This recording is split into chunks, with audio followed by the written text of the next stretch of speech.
26 Alright, lads. laps.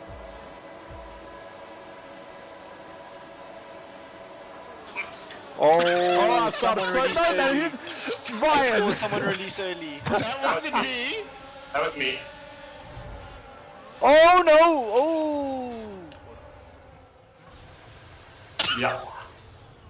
Ah, who's got into me You there? braked so early, sorry. I didn't brake early. You did. No, I did not. It's me and you, bro. That's nonsense. Yeah. I was started so well. I broke nice and late there to come in, and then I get nailed. What Ugh. does DT mean? Drive-through penalty. Yeah, because you released early. And just by the way, you can't go to the pits on your drive-through penalty. Hey, I'm not the one who released early. It's No, I got it. it's Matt. You released early. You're like, I'm the fucking idiot. Oh, sorry. Well, Reese took Shut me up. out, so What do you I'm mean trying to bring taking up the off? rear. Yeah, I'll try Yeah, and I had make to my way get back. out of. I had to get out of the way of James, and I went like straight into the gravel. It's fine. Maggots and Beckett's is my part of the track. Nobody does it as well as me. Okay, all right. Yeah, as long as your head doesn't get in the way of your eyes there. The clears in my way. I can't get past them. There you go. Eventually. Ha ha ha. Now Albon, come here, lad. Reese nailed me.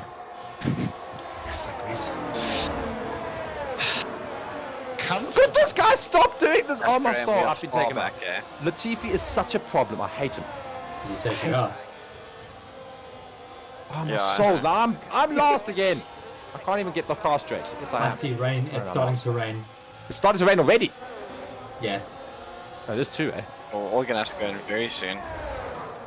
Oh. New strategy available. I already got it.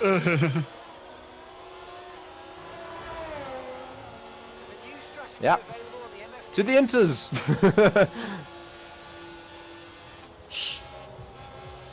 Oh, that was a big break.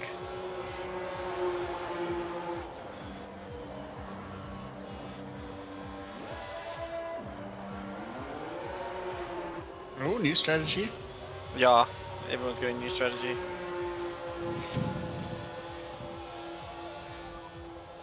Track still feels dry enough to keep going for a little bit. Yeah.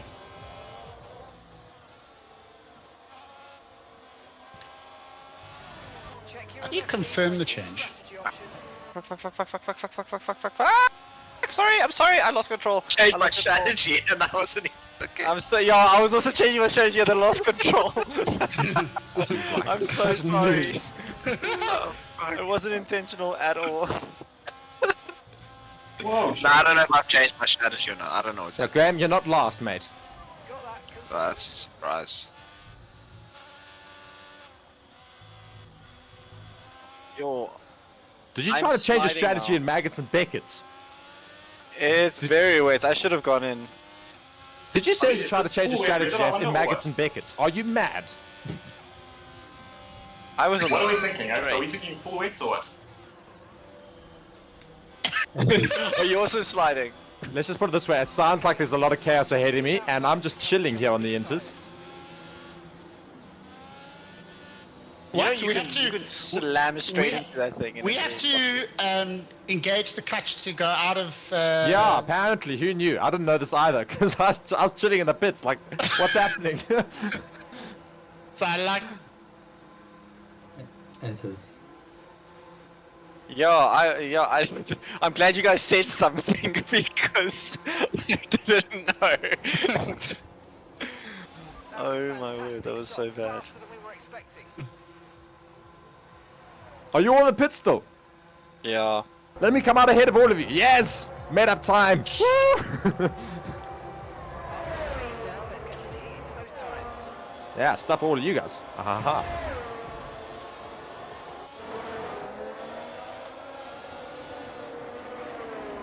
Well, I'm right on everybody, at least.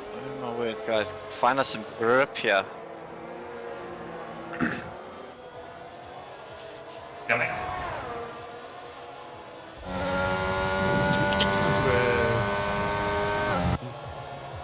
Hey, bro, you gotta trust your crew. You know what I mean? Yeah. I wasn't gonna choose wet. Trust your Reese's. selection. Trust the boys. I noticed the deliberate takeout in the beginning. Like Reese and I are challenging each other for like the championship here, and like just takes me out. It's very like Max Verstappen, Lewis Hamilton like, isn't it? Oh sure. I think it's It's more. totally on purpose. Yeah, it's not actually that easy out here on the Inters. Yeah, it's not. It's not. Reese is like, I'm fine. Yeah, I suppose put him on the car, it's not gonna help. Blizzard.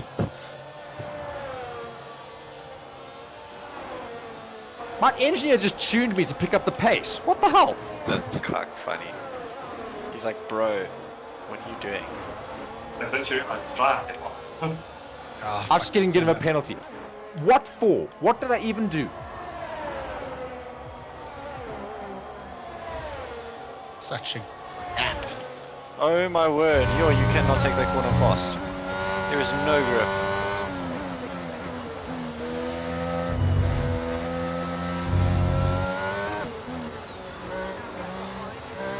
Dude, like, thanks all of us. I won't deny it. I'm taking these corners a little bit too aggressively, and I'm going off the track quite a bit, hence the 3-second time penalty. Probably. Yeah, boy.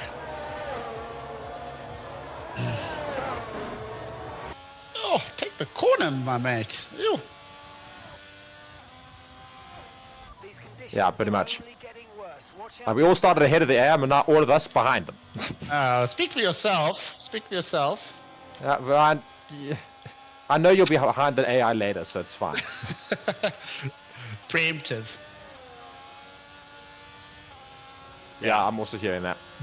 Yeah, I'm also thinking, I was actually considering they're going in for full splits. Yeah, it'd be nice if Reese could maybe sort of not go Right. too Hi, far that's- ahead. Yeah.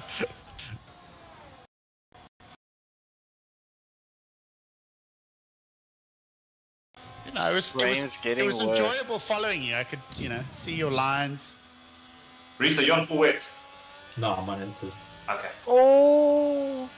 It is getting tricky though. Dion fucked up. I'm gonna capitalize. Capitalizing. Oh, it is. Definitely getting wetter. Yeah, I think the wets might be required out here, people. I've never seen them go for wets. I have. Always go for inters.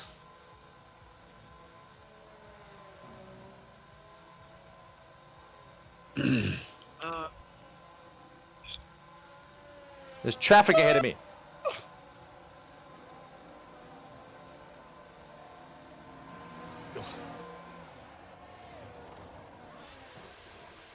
Perfect job from you and the crew there, mate. We're Whole delighted train here with that Young's about to join as well. welcome. Yeah, no, I'm literally, I'm just kind of chilling behind you guys. Okay, stay clear of the white line on the exit. We'll receive a penalty for dangerous driving if you. I'm taking this wide. Dion, I'm on your inside. Don't cut in on me.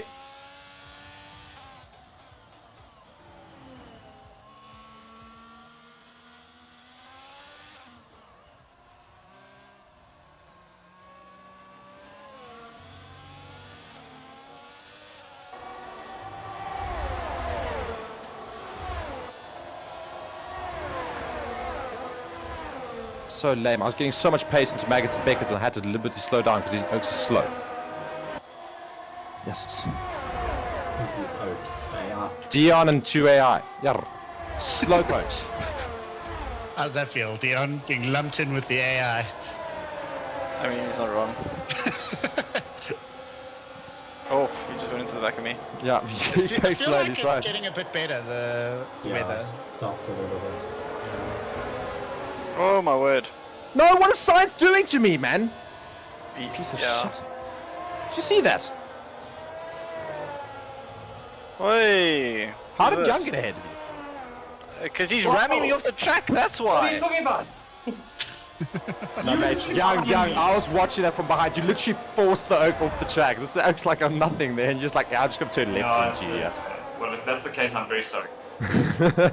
Like, Dion had no track left, and just see Young going left. I'm like, Because I had a drive through penalty, fuck you. And whose fault is that? The fucking Oakwood who's charging that clock. You still have the drive through penalty. No, I've taken it. Took it on the first lap. Yeah. So how are you ahead of us? This is irritating. Because I'm blitz, dude. But you know. Clearly. Because he put on inters in his drive-through bin. Problem is I can't get past No, Dion because he just swerves everywhere when he drives. Good problem. I am a problem. Oh my god. 26 laps! Oh. Of this. See, I'm so quick here, but Dion is not quick enough, and it's the problem. I can't take him in Maggots and Beckets. It's a real problem. Just you can move. Like, look at how close I get out of Maggots and Beckets this Oak. I literally made up a second. Oak. Just pass me, dude. What's your problem? I'll pass you I'm now, gonna start relax. calling you Lewis Hamilton now. Dude. Yeah, how can you be Total Wolf then? Just, we know the car's bad, just drive. Yeah. Stop the yapping. Do the driving. Oh, Dion just made a move on Latifi. That was impressive, Dion. Thank you. Latifi's coming back at you, though. It's on your inside. It's going to take you. Ooh. Oh, he just forced you off a little bit there. That's quite funny. Did. He literally came straight into me. It's me as well. Did anyone get a message from their pit guy? I didn't hear. Yeah, I was trying to hear it, but Mark was talking. Yes, like Mark was talking you right just at said- Yeah, good. I'm just interrupting your conversations there. It's all good. The right way. On the right, that's what you said. We're on the right tires. Okay. Yeah, I think that's what you Is, said. are we sure about this? Because I'm not feeling it. Yeah, no, it's Look. definitely Inta's wet will overheat. Wets are for torrential rain. I feel like this is quite torrential. Nah, it's barely raining, bro. I'm feeling non-urban here.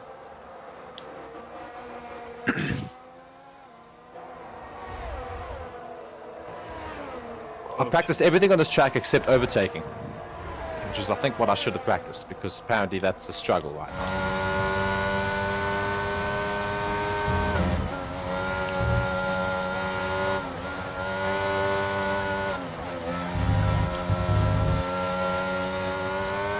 Okay.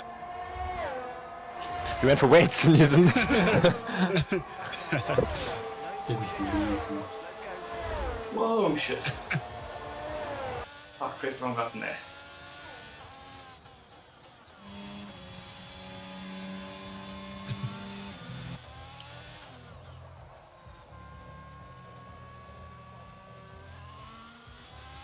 Did you take the risky?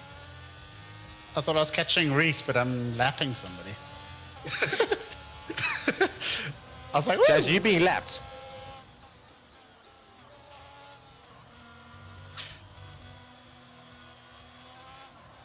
I think about James is, you know, he's going to take those risks, so he gives us good information. Yeah. I literally saw you in my wing mirror, and I was like, let me not be that guy. Yeah, don't be James. that guy. James. Don't pit.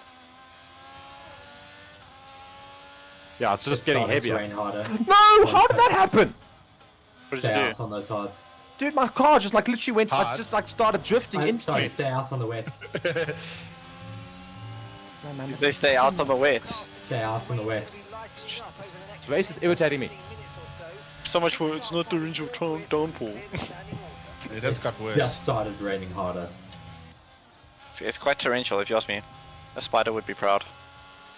Check the MFD for new strategy option. Mad! I'm selecting the strategy. See, James, you had the James had the vision. He was just a lap Just early. way too early.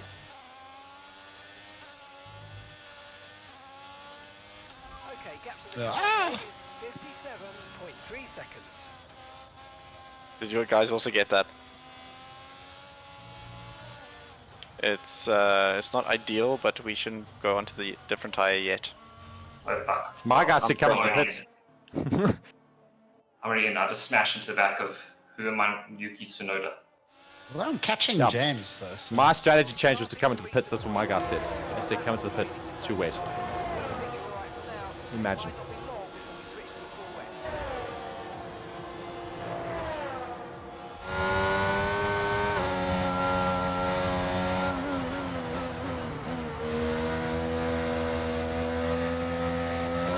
Again. I'm in a Williams. This is Why are you on the Williams? Oh, Williams. I'm in a What? Williams. Oh, I see what you mean. He's within the Williams. Yes. Why Must be am I told not it's a lightening up. On green tires inches.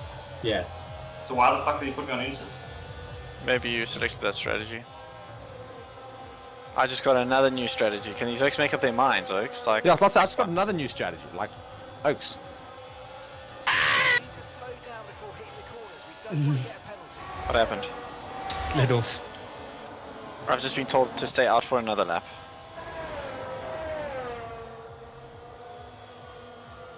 I'm trying to do this. Oh, I need to speak. It's on fucking voice activated. I'm like, what button do I...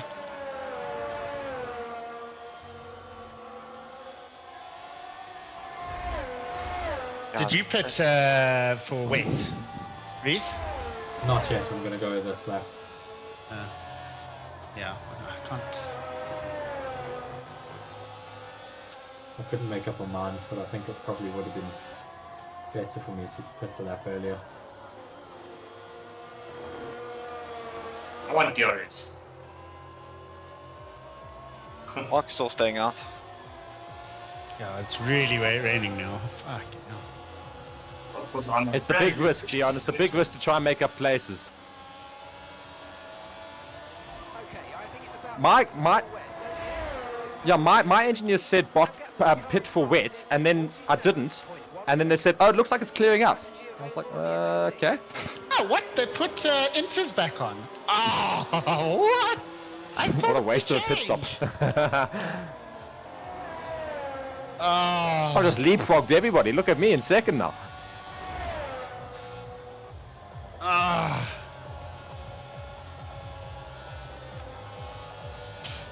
Yeah, okay, my engineer just came back and said the intermediates are starting to struggle. Yeah, they are. I can confirm. Yeah. Even brand new ones. I'm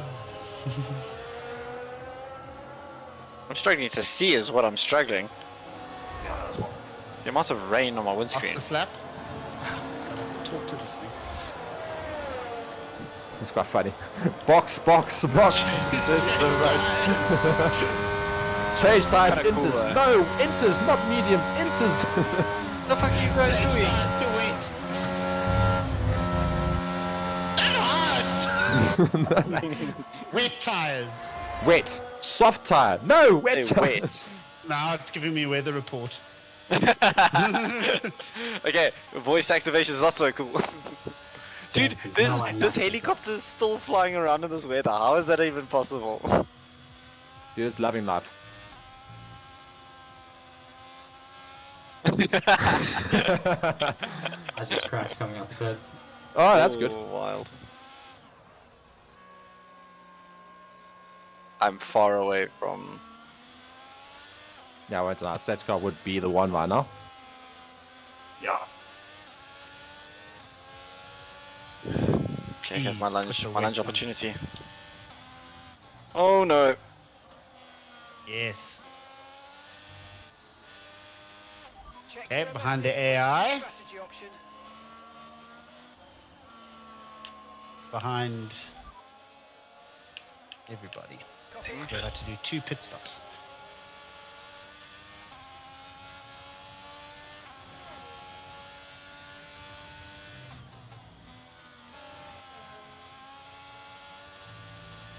Yeah, I just got the same thing now. Wants to change my Let's strategy feel- again. let's feel much better, Archer. Oh no, fuck me. I'm having a disaster now, guys. This is really gone tits up.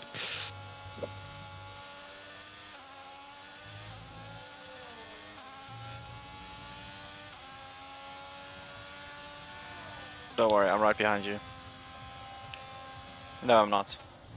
Who's Neumann? On the table. Oh, okay. I never remember. By the couch. By the couch. I think he's talking to his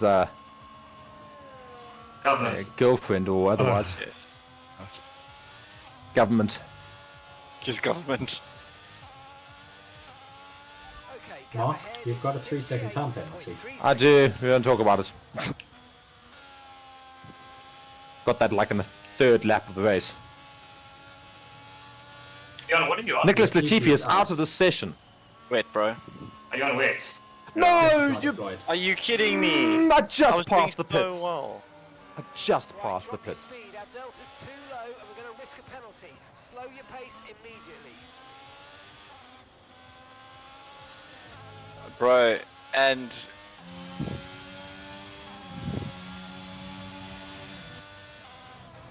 Dude, and Matt has literally just gone into the pits to put on wet. Like, Yep. what a power move. There's a Yeah, new that strategy works. available on the I can't overtake the safety car because my delta's too low. It keeps saying overtake the safety car. I can't because I just crashed into the safety car. I just gave it a proper like wind up the rear. Good. But it was like past the safety car, but then like my delta was saying, no, you're going way too quickly for the delta. I'm like, well, what do you want me to do? Because the delta is so slow. Ridiculous. Oh my god, I like literally accelerate and then the Yeah. No, it's ridiculous. Come on, catch No it. man, I literally just braked and it's you red take a instead of- corner Dude. on the racing line and it's a problem. Dude, the delta just literally like I braked, like notice I'm decreasing speed and it Oh, decided, no, that's now safety you've gone car. over it. That is a safety car parked off on the side of the track, yes. So that means you can go past him. Yes. Right, cool. This delta thing is really pissing me off. I'm like Yeah, a now second it's- behind it and then you like go around a corner at And then you're, like, anything way faster ahead. than 80. I know. And now I'm 2 seconds behind it again. Yep, and now I'm 0.5 seconds. He's like, You gotta love I it. can't with this delta thing. I am going 120 and I'm catching the delta. Okay, as soon as you cross the line, the delta gets. Thank taken God. away. That was a fantastic stop. Fast It's and taken always away. waiting. Like Yeah. you don't have the Literally. delta, so you just have to Safety catch car. the safety car. Thank God. Let's go. Full throttle, so I can get ahead of this car that's coming out of the pits. Yeah.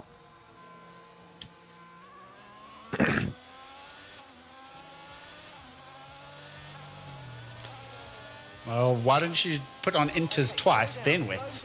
Like Ryan, yeah. Like me, yeah. Fast. Reduce your pace. Or you could just be like me, change to Intus and just stays on the same tire the entire time. Yeah, no, when you cross the finish line it goes away. Because I want to point out what my engineer went and said, which is the fact that the rain is looking like it's going to clear up in the next 5 to 15 minutes. You said that to me as well as lying bastard. I've been asking mine and they haven't said that once. I've just been given another new strategy. Like another new strategy. Another one. It's really the fact that we're only halfway through this race. Yeah. Yeah, look, I've caught Reese. I've catched. Catched, you know. My tires are old, there's no denying it. But this is the great escape here. From 9th to 2nd. I'm Just switch spots. Pit stop was a good idea. Good evening. Yo, this is gonna take a while, Oaks. We're going rarely slowly. James is just trying to overtake on the grass, you know, casual. James just leaves the track to get past us. We're like, okay, carry on. I didn't even know James was there until I saw him overtaking the safety car. Hi.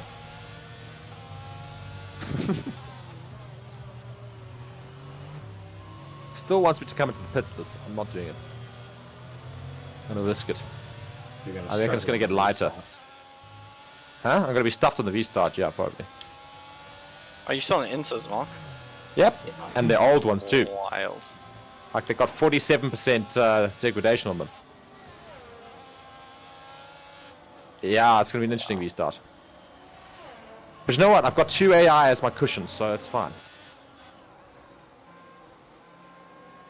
Where is everyone's position-wise? Because I'm sandwiched between AIs. I'm second. Reese is first.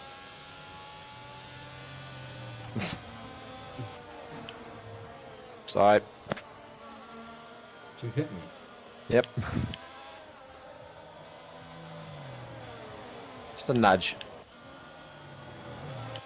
You know what, Reese, I'm gonna do it again. You ready? Is it rubbing or tugging? Hey.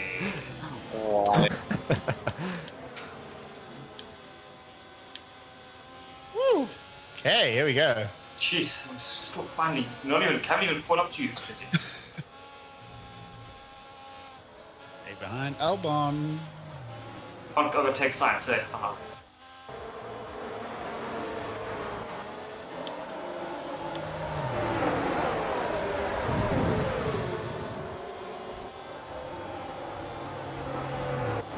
Sorry. Carry on.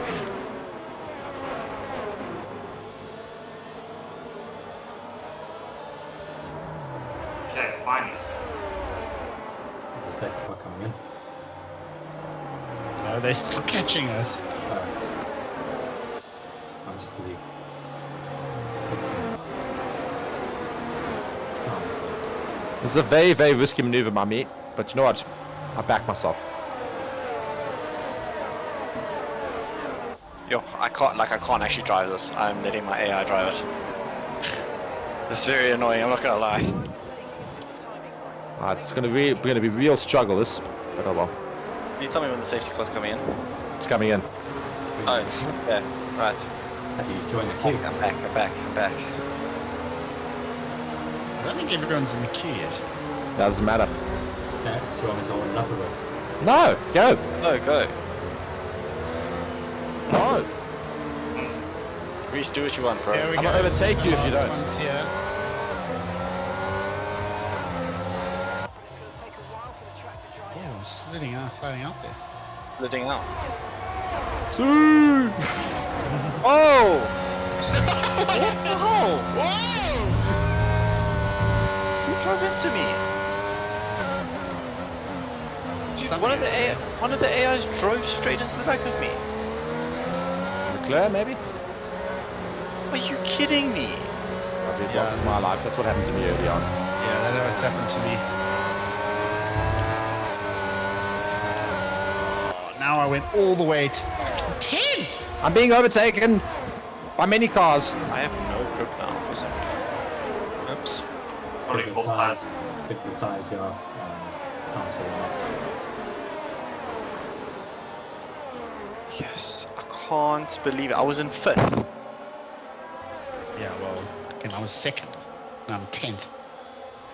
It's like And they're overtaking Tsunoda me at a came rate back. of knots here, everybody. Oh my word, no! Tsunoda came on the track from crashing into you and then took me out. It was Tsunoda who drove into the back of me. Yeah, I think so. Fucking tires the changes are we gonna have to make.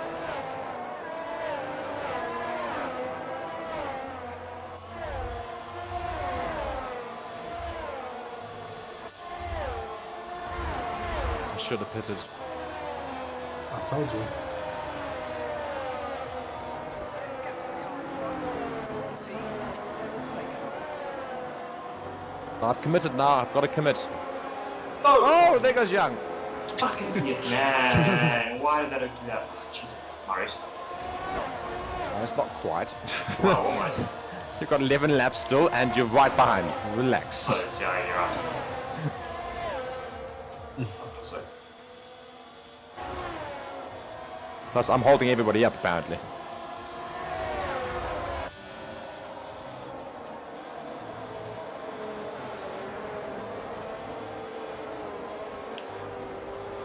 Oh, is it just me or has it stopped raining? No. Oh, no, there's no.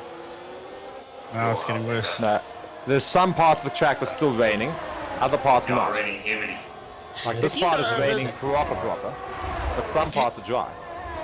If you go over the curbs in the wet, does it like slide you out? Yes. Yes. I definitely felt.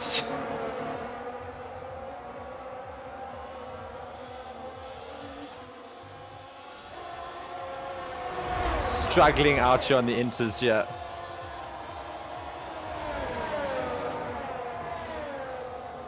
Don't force me off, Graham. That's not how it works. Yeah, yet. Oh, that's karma, bitch. Fuck. I thought I was pulling a really slick move there. Yeah, you thought so, and then you stuffed it up properly. Matt tried to overtake me, and it could have out. Cheers, mate. I think it was Graham, wasn't it? Because I just saw Yeah. Graham Yeah, that's what I was fly saying. He tried to sneak you up the middle. I was like, hey, mate, I'm literally there. You can't force me off.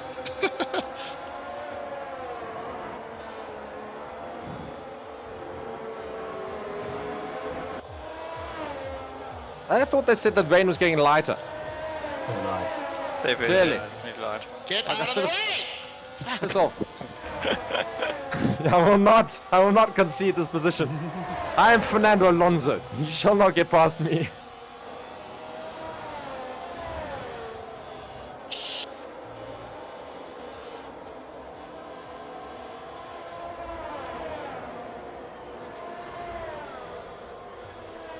No, he tried the switcheroo. Oh, you can't force me off the track. You went into me. How did I go into you?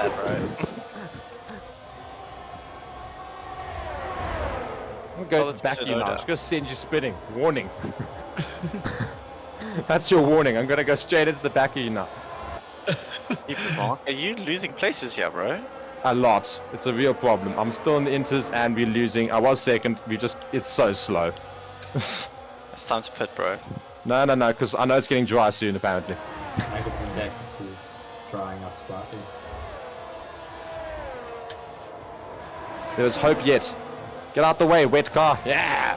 Made an overtake with inters. Woo! Just slightly. I thought you said Maggots and Beckles was drying up. And it was hella wet. Yes. I suppose you're like 40 seconds ahead of me, so... Yeah. Yeah, it's been time for actual rainfall since then. Yeah. I think we need to talk about your definition of drying up. I can't risk coming in for wets now. I've committed. I'll lose too much time.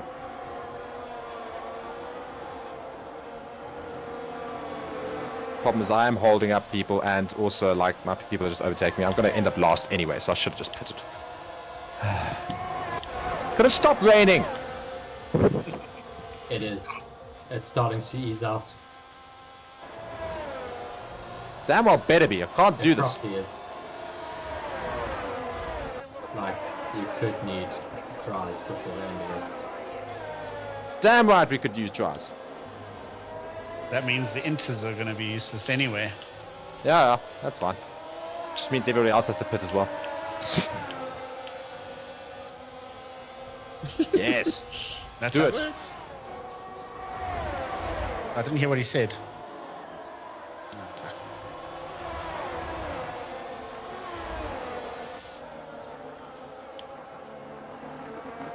New strategy. What's the new strategy? No, still for the wet tire.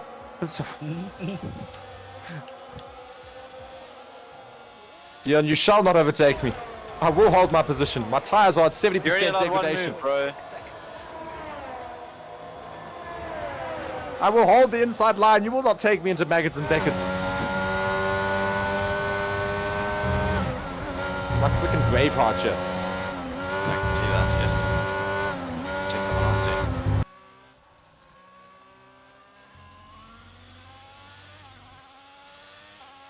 If I stay in the middle of the track, you can't overtake me.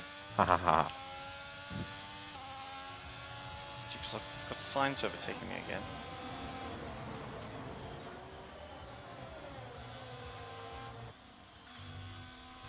Your tires have any grip left in them, Mark, and this might come back to you. It is currently. I'm catching Sonoda. They don't have much grip in them, but it's enough. I'm also pulling away from Dion again. That's because I'm driving like an idiot. Yeah, that's still. Oh yeah, now it's suiting the inters. Come here, Sonoda. Are we Yeah. going to go in? Yeah, take that place back from Sonoda. Piss off, you little Asian little thing. No! Oh, He's coming back at me. Damn it. crash Bloody him, angry crash Japanese him. guy came at me. Come here. He is a very angry Japanese person, though, to be fair.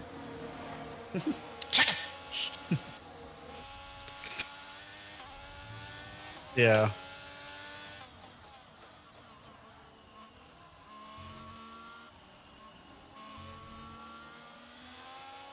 I mean, they moved him to Italy, to where the base is for AlphaTauri, to try and like calm him down and get him more used to working with the team.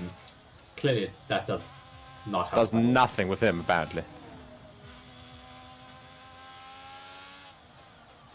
Dude, this oak just tried to ram me off the track. That's how angry he is.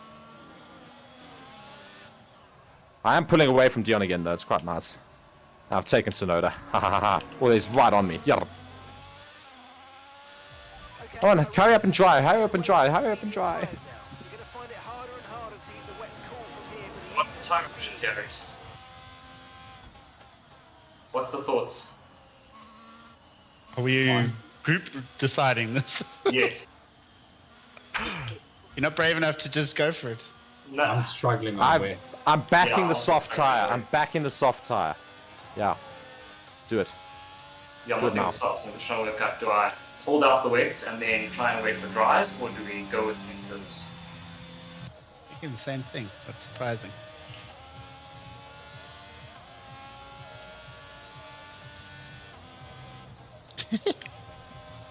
Yeah, but you're in a horse, so you would think that.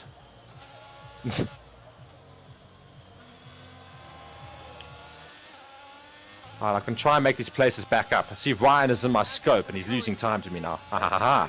3.8 seconds. Yes, Oaks, I must be driving like the world's worst F1 driver. Because Science is So, catching me, Latifi. Tsunoda's taking away from me. Mark's on Oh, intermediate. shit, taking- I've gone into the I have gravel. No Badly, at by the all. way. Yeah, I have no grip at all. I've got no grip either. Mate, nobody can compare with mine. This feels like interest in the air. Mine are literally on 80% degradation right now. I am on nothing. My tires are on 80% heat. Deal with it for a bit, unfortunately. The track is not dry enough Drying yet. out quite soon. Be careful you don't burn Nah, out fuck your this.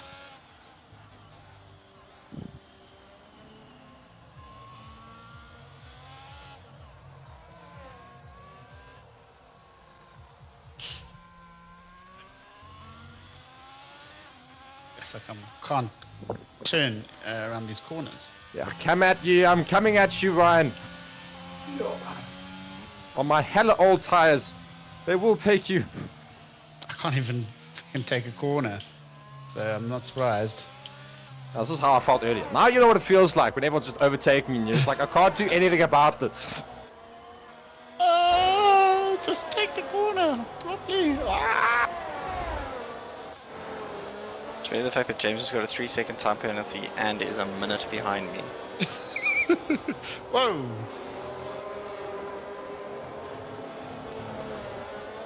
That's so That's hectic. so stupid. Yeah. Oaks, I can't corner anymore. This is ridiculous. Yeah, hang on. Oh, So we do we club it? I'm gonna fuck it, I'm gonna do it. yeah. What are you going in pincers? Yeah. I think pincers it is. Yes, dude, I cannot corner anymore. Yeah. Understood. Copy that. So I'm catching Young and Albon ahead of me very, very quickly here. Yeah, I've got these other off the way. Oh god.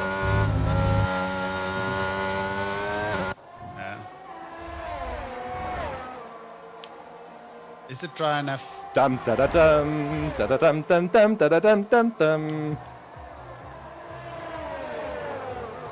How's What's this this lap? fucking What the fuck? Oh my word, Young just Oh my got God. absolutely wasted by Albon. Whoa! Literally, I was- Hey, she got just softs. I was fifth and now I'm fucking... I was third actually now.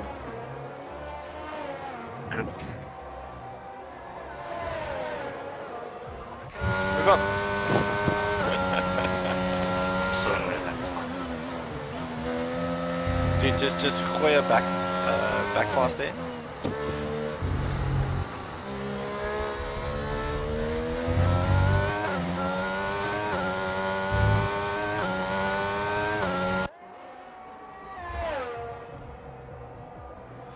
got the oldest tires known to mankind on, but I'm making it work. What? That was Okay. rubbish. That Okay. was rubbish. You just gotta be quick, Pop. You just gotta be quick.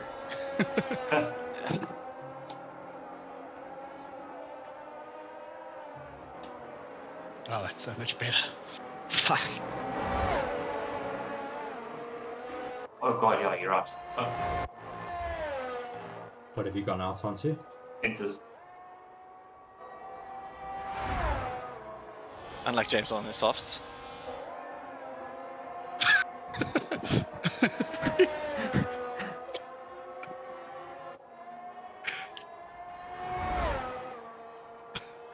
Good.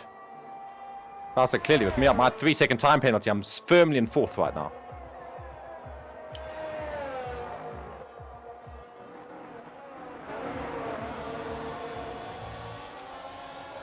Actually racing. This rain screwed me up so bad. Yuki screwed me up so bad.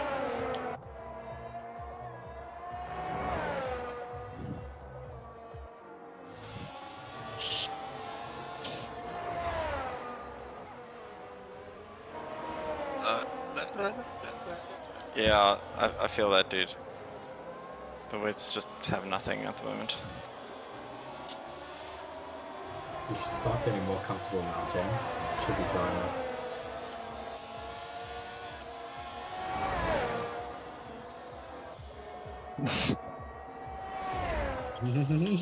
enough. You can't afford not to go off the line on softs right now.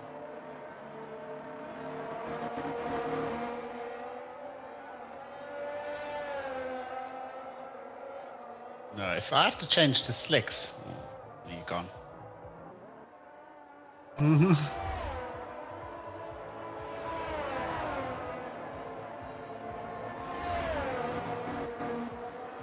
Catching the AI.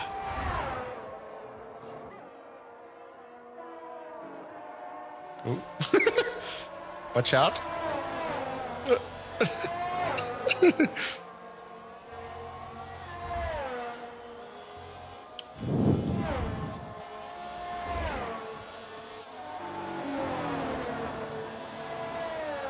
Well, it's certainly been an interesting race in terms of strategies and things. Just doing what everyone else does.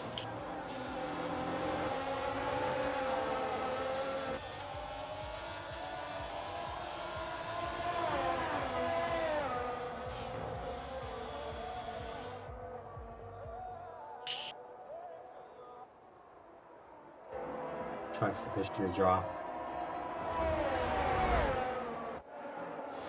First sector's dry enough for slicks. Let's see.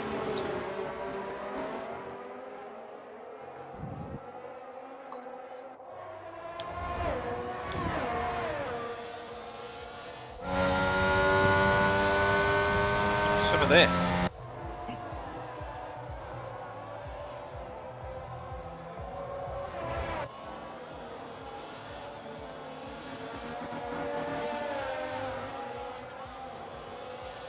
Oh, now they want me on softs. You should go for it. Go for it.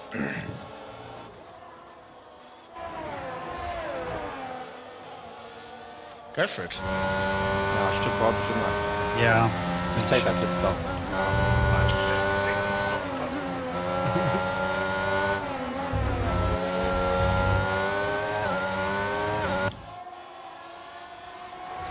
Actually, there's 2 laps left, so we're really going to change tires. Yeah, Marcus. Yeah, 100%. He's not. Tops to be a minute ahead, doesn't it? Yeah, you can do what Verstappen did. Oh my word. The tires are on 90%. I mean, on 90 degrees Celsius. That's a problem. Fuck, it's dry. Oh my My word. tires are 95% degradation. DRS Oh, wow. being enabled, are you kidding me? In the last 2 laps. Oh, and I'm running out of grip. Are you kidding? Reese, did you go off? Yes. I'm right on your tail and you're on wets. Oh yeah, let's go. I'm on all tires, you're on wets. Let's see who can win. Oh no, flip, the tires are losing, they're losing their grip. No! No, they are. I had a tank snapper earlier. I'm losing grip to my tires because they've just got nothing left in them. Leclerc and Gasly are gaining on me now. No! Can I take it to the end of this race? Okay, commentator. Dude, quite genuinely, at this point in time, it's quite freaking difficult. The tires are gone. The tires are gone. It's like not Lando Norris. It's broken. It's broken. I'd fought my way back up into second, and now the tires are giving me up on me. No, can't have it. Although he's going to finish way ahead of me. Issues with tyre wear for now. Keep taking care of it.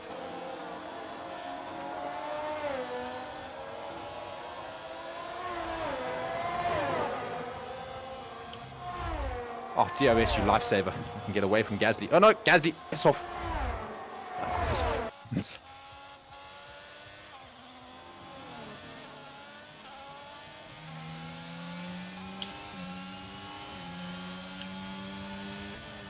Oh no, I thought that was the last lap.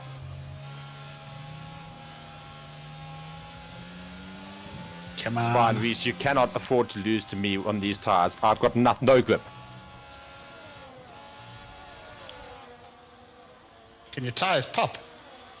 If they can, they probably will. Stay tuned. Yeah.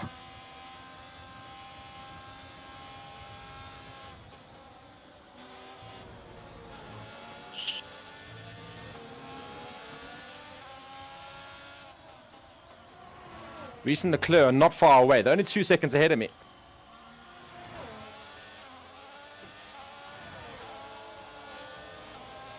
And Reese has lost the place to Leclerc. Leclerc is winning this Grand Prix out of nowhere.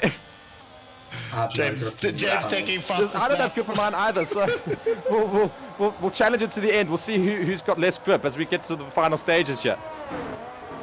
Maggots and Beckett's left, and then the final couple of corners. Can Reese and I make it in terms of not crashing? It's coming down to this. Oh my word, I've gone so wide. Who's behind me here?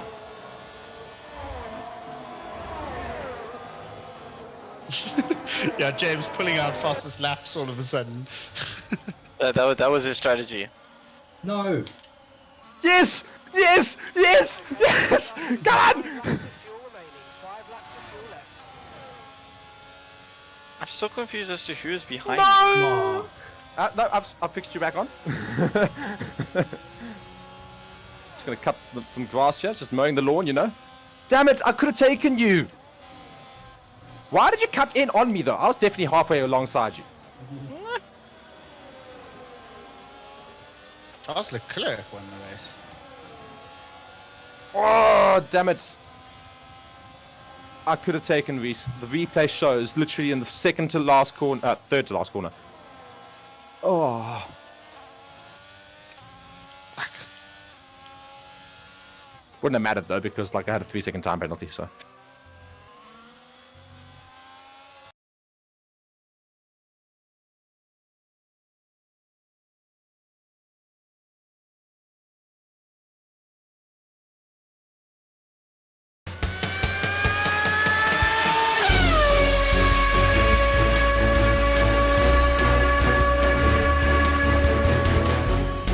Good afternoon, everybody, and welcome to Forever Motorsports on Forever Sports for the Forever F1 podcast. All the Forevers in that opening title there. We're joined by Reese and, of course, myself, Mark, here to talk about news from the past week and also reminiscing over the weekend we just had in Austria and looking forward to Silverstone. Talk, of course, with the track limits. Was an unbelievable thing for all the penalties that were given out over the weekend and yesterday, as well as Mercedes being a big talk and their rather horrid weekend and what could potentially be another horrid weekend this weekend.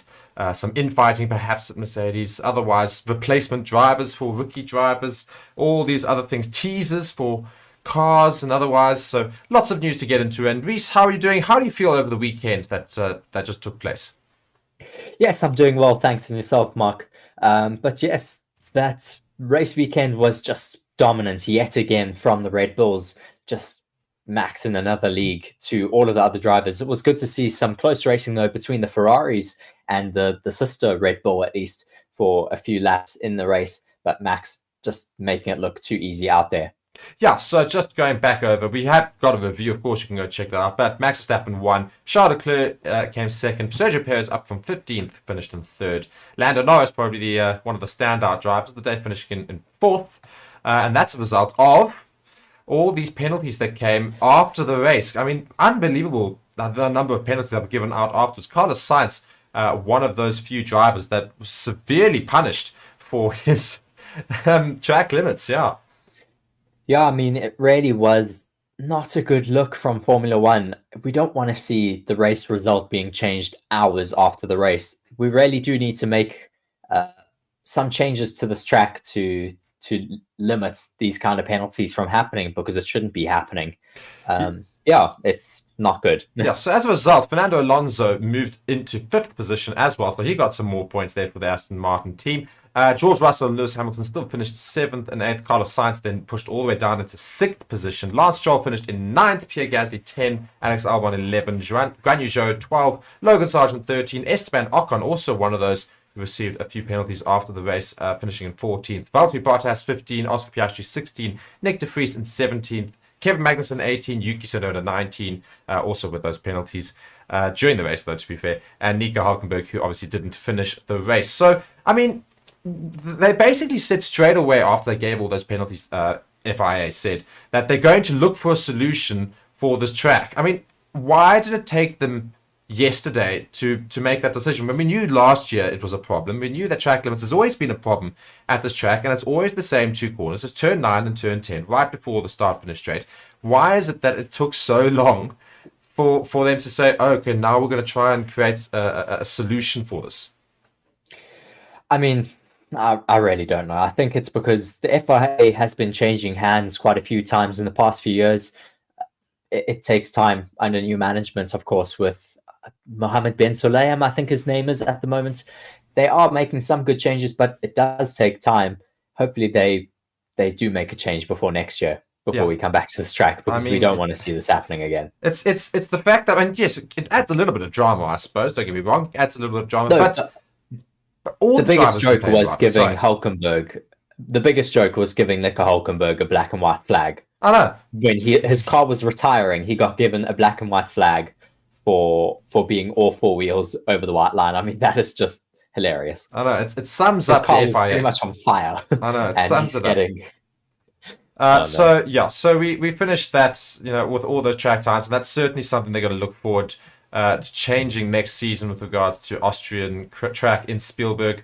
But Mercedes, I mean, we talk about some of the drama that happened yesterday. We had Toto Wolff on the radio, not just once, but twice. He's not normally on the radio in races, and he spoke to Lewis Hamilton directly over the radio twice. Once when Lewis Hamilton was just complaining yet again about this car not performing, and this car so slow, man, and all this. And Wolff came onto the radio and said, Lewis, the car is bad, we know, just please drive it. I mean, it's like very firm, very straight to the point, as in like basically saying, stop complaining, get over yourself, and race the damn race. We'll talk about it afterwards. So like very much, I think heated conversations probably had in Mercedes right now. It was not a good day for them yesterday at all. And even Lewis Hamilton after the race, he was asked in an interview, says, what happened with regards to what possibly provoked Toto Wolff to deliver that remark. And Hamilton's response was also not so sweet. He says, I don't know. He said, you will have to ask him. So clearly at the time, it wasn't all 100% in that Mercedes team. I mean, Toto Wolff played down the comments, and that's what this article says. He's playing down the impact of his remarks that he made over the radio. And he says, no, not at all, with regards to whether or not he has severed a relationship a little bit with Lewis. He says, no, not at all. You should hear us talking on the phone and meetings each other. That was nothing. We've had a bad weekend, all of us in the team, and that just makes us stronger. I'm not quite sure why. It was only for the best interest of the driver and the team. Sometimes there was a certain moment when you need to calm things down, but I meant well. We had a lot of discussion about track limits and whether they were enforced or not. I wanted to make sure we were getting the best out of the package that wasn't performing and trying to give it our best shot. So basically, as we said during the stream, Toto Wolff came onto the radio just to get Lewis back into the mind space of racing, to stop thinking about all those track limits and, get your head down, get to the end of the race. We'll fix it afterwards, basically. Yes, I mean, I think it shouldn't have too much of an effect on the relationship between Toto Wolff and Hamilton, for sure. I mean, we've heard much worse in the past between them.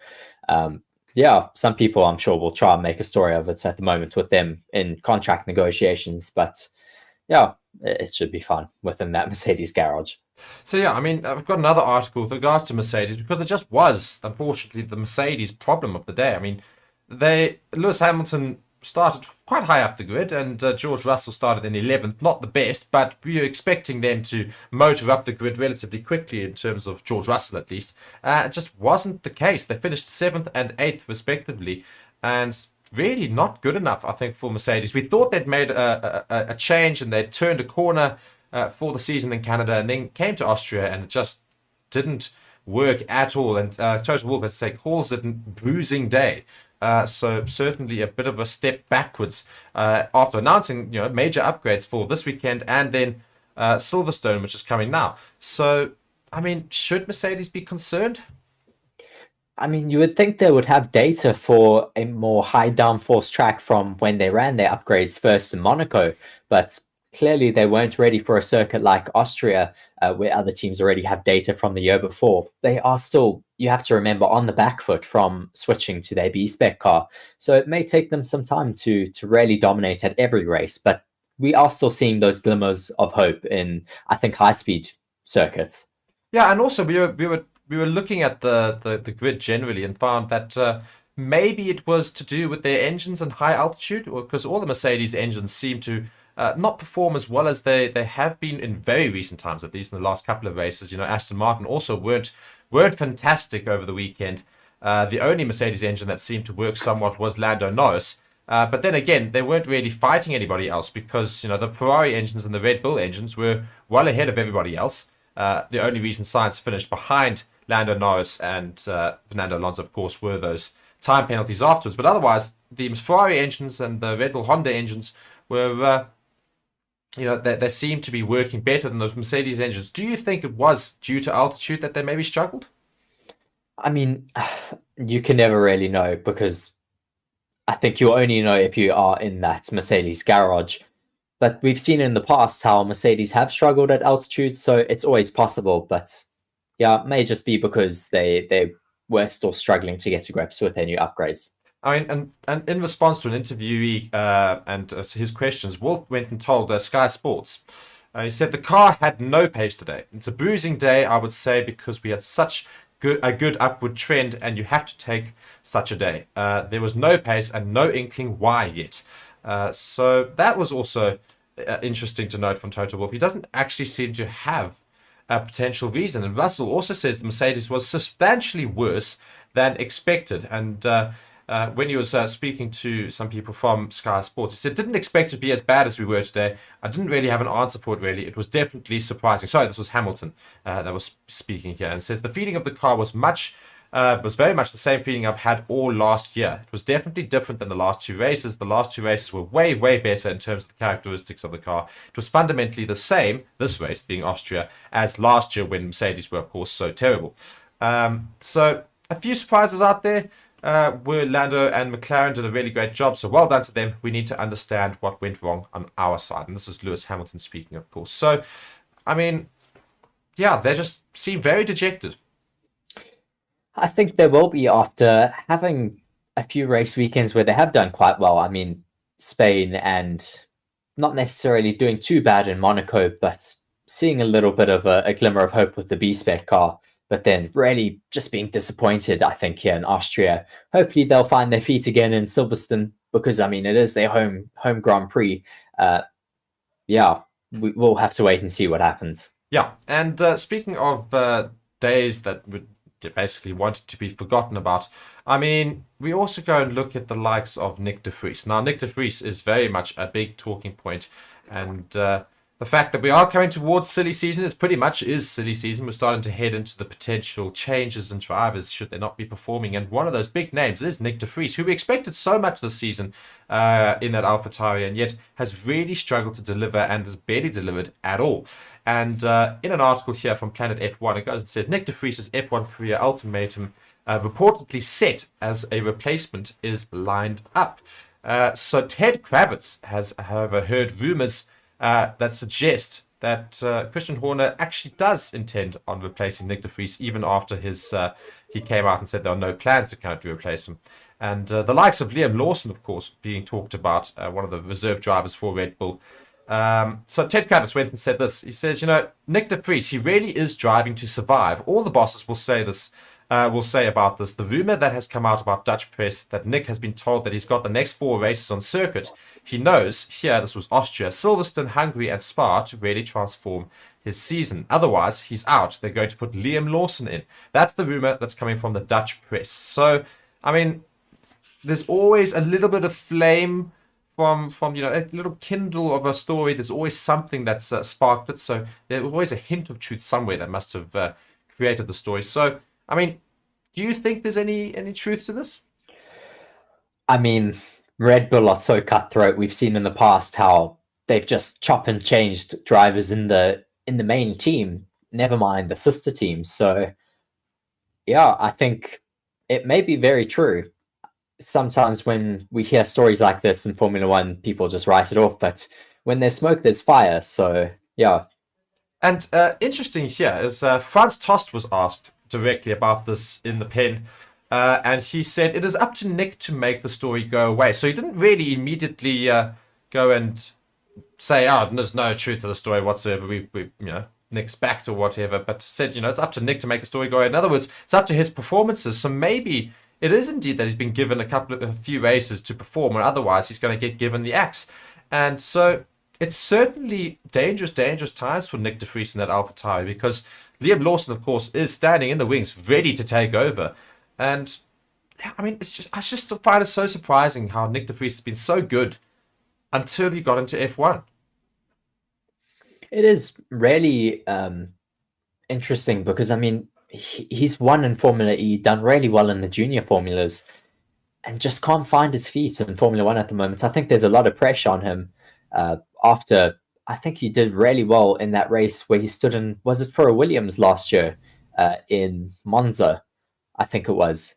He stood in for someone who was sick. Yeah, I think it was Albon when he had appendicitis. Yes. Yeah. And he did so well, but he's really struggling in the in the AlphaTauri team. So I don't understand why. Yeah, it's a very big mystery, and we'll see what happens over the next few weeks, and of course we'll bring that news to you as it comes, should anything happen with regards to drivers. Another driver who we've said all season is very much under the cosh, that of Logan Sargent. He actually did all right yesterday, coming in 13th, so maybe a little bit of a fight back for his own place in that Williams team. So, I mean, do you think he's done enough just to sort of calm the rumours down a little bit for now, or do you think Logan Sargent is still very much in that danger zone of being replaced? He's done really well at this track in the past, apparently. So maybe it is a little bit of a show of what he can do in that car. Not finishing too far off of Alex Albon. Yeah. So Logan Sargent, one of those drivers who's obviously being dubbed possible replacement coming up for him. AlphaTauri's Nick de Vries, the other one. The other rookie that we haven't talked about is Oscar Piastri. Now, he didn't have a good race at all yesterday. Finishing far down the grid, whereas his teammate Lando Norris finished in 4th position. So, I mean, we've said that Piastri seems to have done enough to solidify his place, and that he probably does deserve a seat in Formula One. But would you almost say that he still really needs to work at it, considering the fact that his teammate is doing so much more than him? Well, you can't really compare the two at the moment with Lando Norris's car having substantially more upgrades in his car. His turn will come in Silverstone, though. I think he didn't have a great weekend altogether here. Didn't he have a bit of a scrappy start, and then he was brought in as well quite early for a pit stop, if I remember correctly? Yeah, not a good race weekend for Oscar Piastri, but as I say, he hopes to maybe fix that this weekend in Silverstone. Nobody's really going for the axe for Piastri, so he's safe for now, but certainly needs to get a move on to try and catch his teammate Lando Norris. Now, in other news completely, before we go on to a couple of spoilers and other things that Reese has got for us, Max Verstappen has talked about the 2026 plans and the car plans for 2026, and he's described them as pretty terrible, which is a little bit of a concern. This is based on what he's heard from his engineers. So, just reading here, I want to find. I just want to find Max Verstappen's response to the whole thing.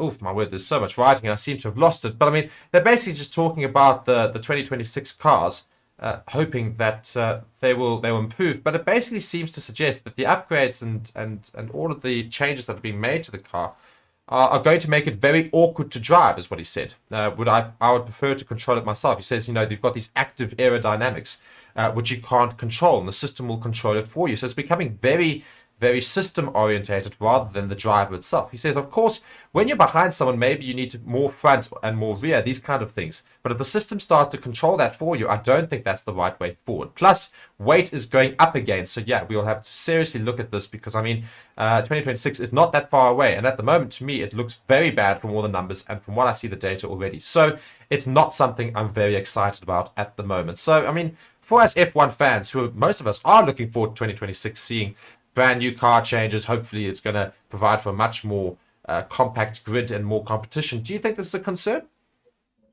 I think it certainly is. Max, interestingly enough, looks like he gets quite interested behind the scenes and chats to his engineers about where the sport is going. I think it also helps him decide whether he's still interested in staying in the sport or not.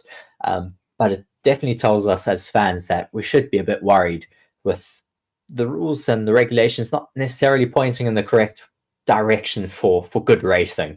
Yeah.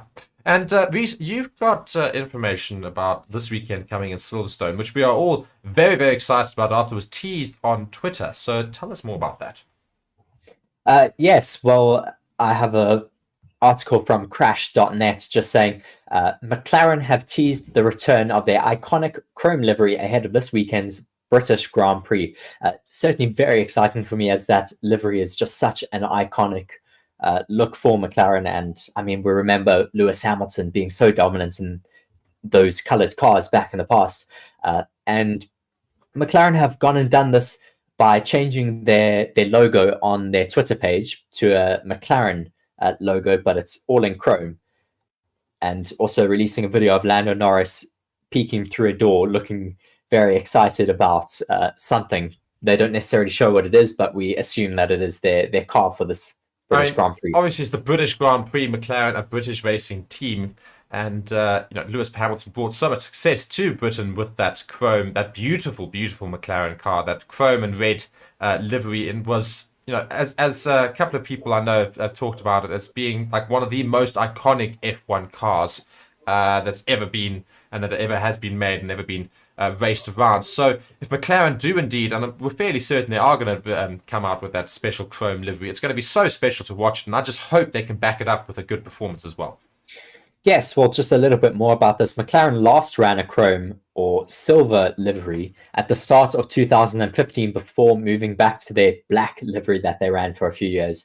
They then ditched the papaya. Well, they ditched black for papaya in 2017 and haven't changed it since.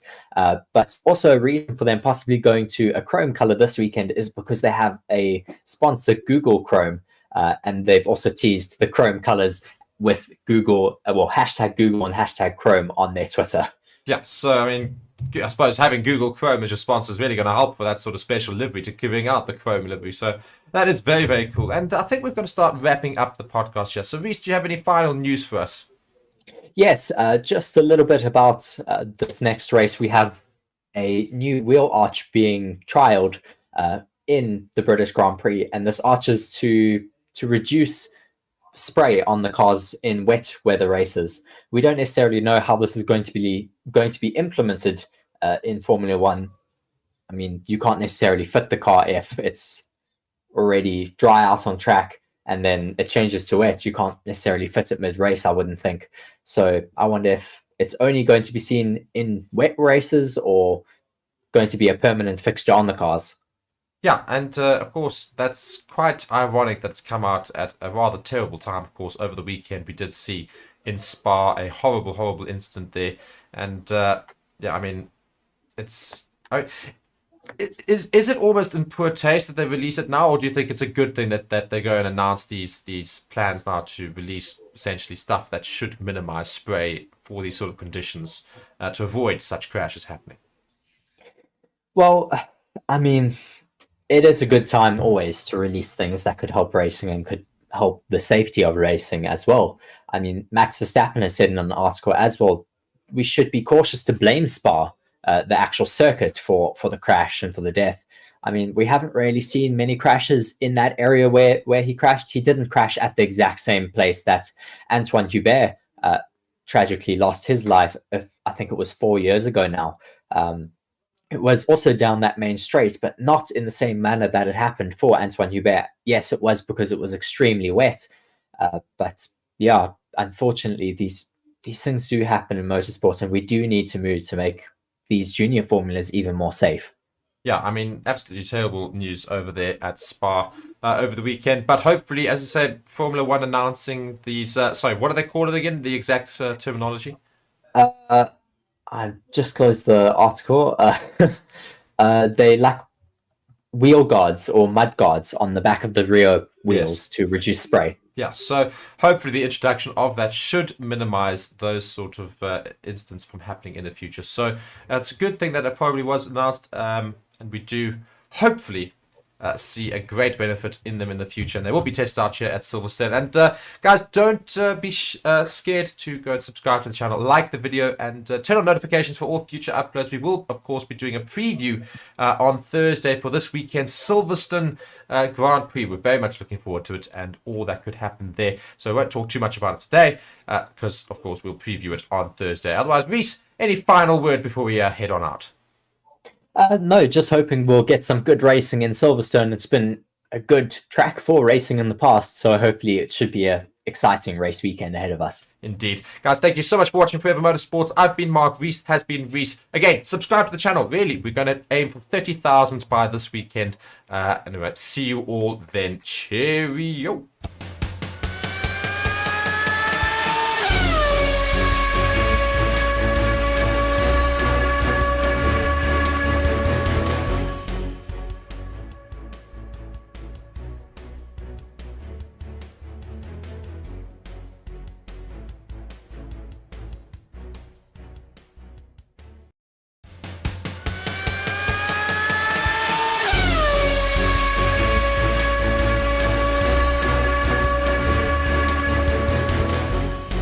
Hello everybody and welcome to Forever Motorsports on Forever Sports for the British Grand Prix preview. I'm joined by Reese and we're going to look forward to what's happening this weekend in Silverstone as we get to one of the most famous and most anticipated tracks on the F1 calendar, of course the British Grand Prix. Reese, we're going into this weekend, of course Max Verstappen yet another win last weekend in Austria, and Ferrari and were dealt a bit of a bad hand with regards to Sainz getting time penalties, but otherwise seemed to do all right, but weren't quite as quick as the Red Bulls. We saw Aston Martin struggle a little bit, Mercedes coming up as well, but not really doing very well either. So it was a bit of a harsh Grand Prix for most, but otherwise, what could we expect as we get to the British Grand Prix? Yes, well, it certainly was a difficult Grand Prix for the majority of the grid, especially with all of those time penalties added at the end due to track limits. Hopefully we will not be getting a repeat of that this weekend. We'll have to wait and see whether drivers are just going to be as strict as possible on those track limits as to not get any more penalties like they had last weekend. But yeah, I think Ferrari certainly will be wanting to keep the momentum going through to this race weekend in Silverstone. Mercedes will be wanting to pick up the pace a little bit, especially at their home Grand Prix. They'll be wanting to get on the podium here. McLaren seem to have some good pace as well. We'll be seeing Oscar Piastri getting that set of upgrades now that Norris got in Austria. So hopefully those two will also be able to compete for the podium places. Yeah, and of course, British Grand Prix here, we've got some stats about it. It is one of the most highly anticipated, and I do laugh because Sky Sports goes and says, why Silverstone's the best Grand Prix in the calendar? I'm saying, of course it's the best one for you guys, you're British. So Yes, but it is, to be fair, one of the most anticipated and one of the most enjoyable races and one of the most watched races in the calendar every year. That is the British Grand Prix. Largely also because the time zones are very good for most people to watch, as well as it is right in the home of where most F1 races have come from and where some incredible races and teams all come from. Of course, this has been dubbed a home Grand Prix for quite a few of the cars, lots of them based in Britain as well. So, it's going to be a very, very cool Grand Prix. I've just got some stats here about it. So it's been held 77 times and was first held in 1926. This is the British Grand Prix. Most wins, Reese, come on, take a guess. Ayrton Senna. No. So teams. Oh, sorry, teams. Mercedes. Yeah. No, of course Ferrari? not. Ferrari, yes. Ferrari seem to have the most wins at almost every racetrack as a result of them being in F1 for so many years. They've got 18 wins at this racetrack. It's quite a few. Most wins, though, goes to home driver Lewis Hamilton. He's had 8 wins here in Silverstone. Now, hopefully you can try and attempt to get his 9th this weekend. It's going to be damn difficult for him, but he's definitely going to try it out. Laps, there will be 52 laps. The race length is 306 kilometers. It's a long track. It's a bit of a longer track than most. It's 5.8 kilometers, so almost 6 kilometers in length. Yes, interestingly enough, the Silverstone Grand Prix is the 5th longest track on the Formula One calendar at 5.8 kilometers. As you said, Spa-Francorchamps is 7 kilometers, Jeddah is 6.1, Las Vegas is 6.12, and Baku is 6 kilometers on the dot. So 5th longest track on the Formula One calendar. Yeah, so it's a bit of a longer track, and we also went and did that. We do a gaming stream, and we go and race around in anticipation of the weekend that comes. And you do just feel there's a lot more turns, of course, you have to think about for drivers, and it's far more difficult in terms of making sure they get the perfect lap. So I think qualifying could be very interesting. Not only that, it's obviously in Britain. Summertime Britain, which means that we are likely to probably have a bit of rain maybe, or otherwise it's Britain, as I say, so rain is always a possibility. So that could be the third weekend in a row with rain. Yeah, I mean that's what we're going to wait and see. So it's looking like it's going to be a great weekend of racing. And do you think this could potentially be the first weekend without Red Bull on top? Well, I mean, I've got some stats for Red Bull this weekend. Max Verstappen is set to make his 150th race start this weekend, so he'll be wanting to have quite a good weekend off of that. As well as, though, for Red Bull, they are, of course, doing so well. And I think I did see a stat here. I might have just lost it. No, here it is, yeah. If both Red Bull drivers secure a podium result at Silverstone, it would mark the team's 250th podium in Formula One, which means they've become only the 5th team to do so after Ferrari, McLaren, Williams, and Mercedes. So Red Bull will be wanting to have a good weekend here. I think Max Verstappen certainly has the pace to do it. He's been so strong the entire year. So strong, in fact, in Austria that he was able to make a free pit stop and just get the fastest lap for fun, really. Yeah, I mean, that's the thing, is Red Bull are so dominant this season so far. So it could be a very historic weekend for the Red Bull outfit. Max Verstappen, his 150th race start, and Red Bull potentially in their 250th podium in Formula One. So a big weekend in store for Red Bull if they can pull it off. But of course, this is the home circuit of Mercedes, Toto Wolff's team. They know this track very well. Lewis Hamilton knows this track exceptionally well. It's a home Grand Prix for both their drivers. So both drivers are British, so it's the only team with 2 British drivers. So it's going to certainly be the entire crowd will pretty much be rooting for that Mercedes team. I was going to say the Silver Arrows, but the Black Arrows, I suppose you can call them now. So do you think they stand a chance? They're bringing a lot of upgrades supposedly, as Toto Wolff says, and also it is a much lower altitude racetrack, which means that hopefully their engines should be fine as well. So can they compete with Red Bull? Well, I think Hamilton will certainly be hoping for a good weekend off the back of Austria, where he was just so frustrated with track limits, as well as the car just not performing how he wanted it to. He didn't have a great practice session, didn't have a great sprint race either, and then qualifying was, again, dismal.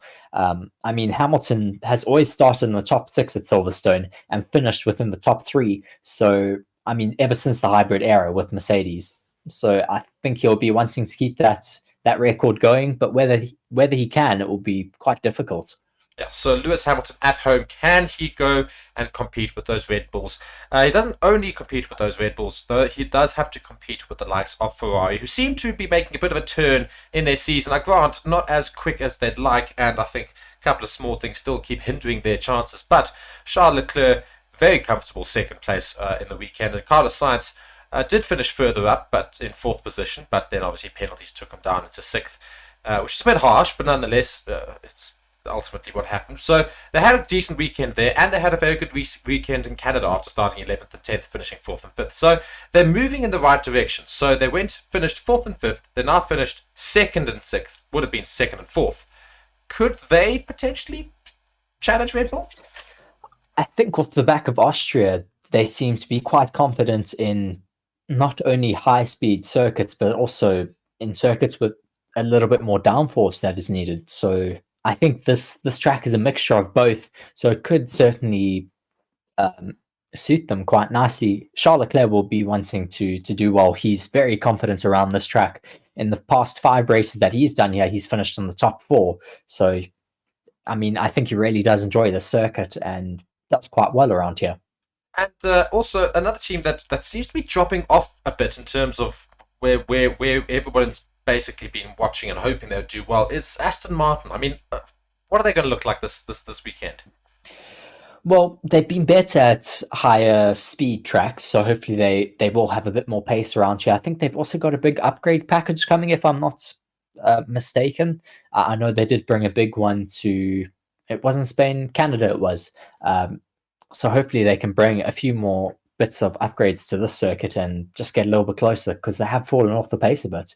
I mean, Fernando Alonso is normally a quick qualifier, and he's a quick qualifying driver, and yet he struggled to get anywhere near the top 4 positions in the last couple of Grand Prix. I mean, it's a circuit he knows well, of course. He's been in Formula 1 many years. I mean, what are Aston Martin's chances? I mean, if we just had to predict where they'll finish up, because we know Mercedes are bringing upgrades, we know Ferrari are improving, it's Red Bull, of course. Where's Aston Martin fitting into this picture? Well, to be very realistic, Aston Martin is, of course, mostly held on the shoulders of Fernando Alonso, so he would be our most likely podium sitter for Aston Martin.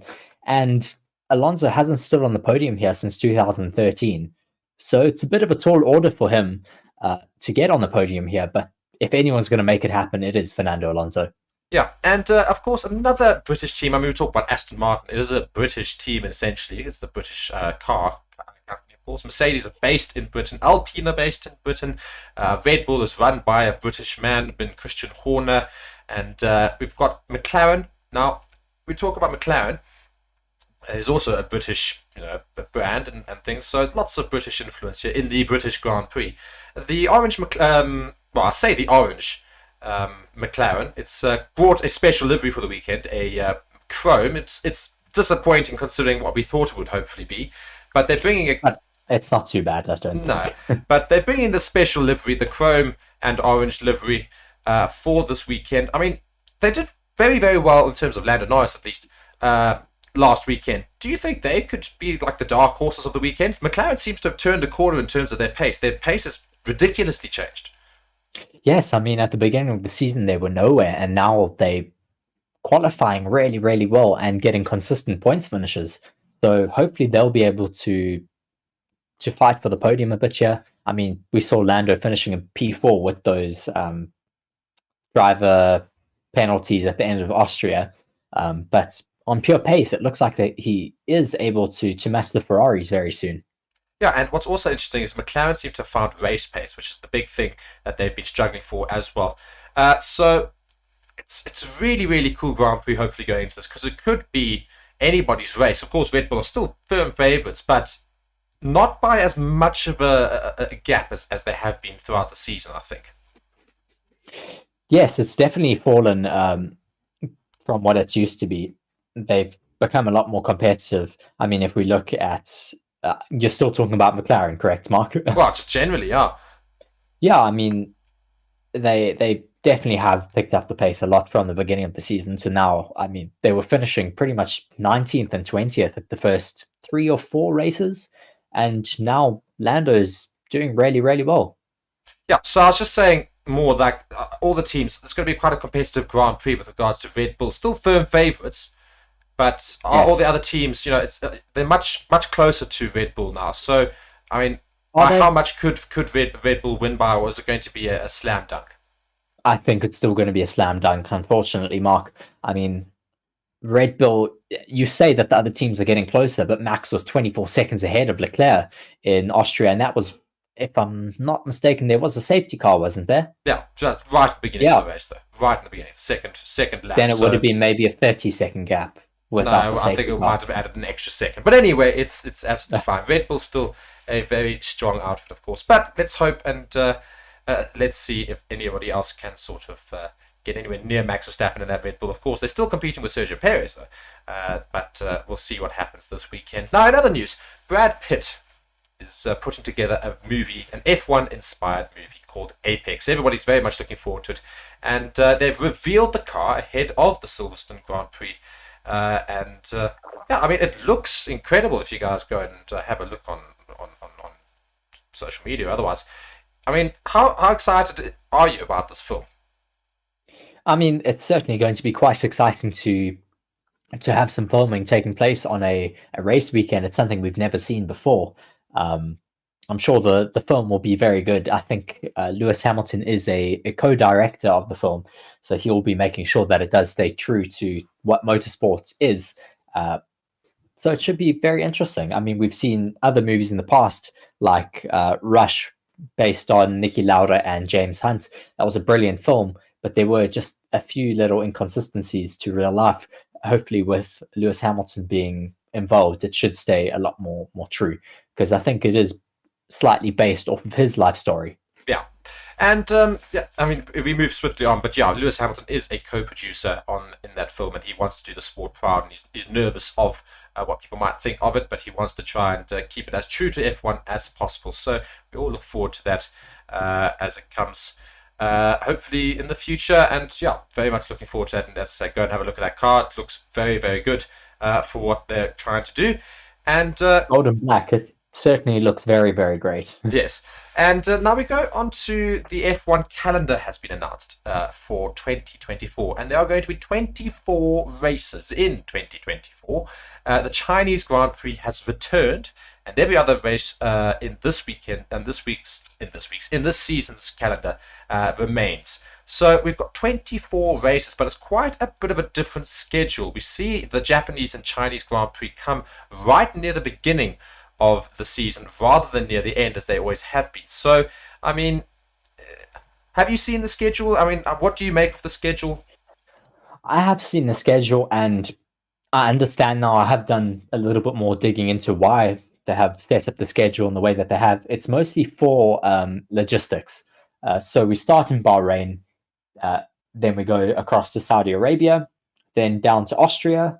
And then, Australia. And then I think while we're in Australia, the stuff from Saudi Arabia and Bahrain is getting sent across to Japan, which is the next race after Australia. Then we go to China. Quick logistics move from Japan to China, at least. Then all the Australia stuff would have been sent across to Miami in America. So then the teams will fly out to Miami for race 6. Then by then, the stuff in China gets sent across to Emilia-Romagna in Italy.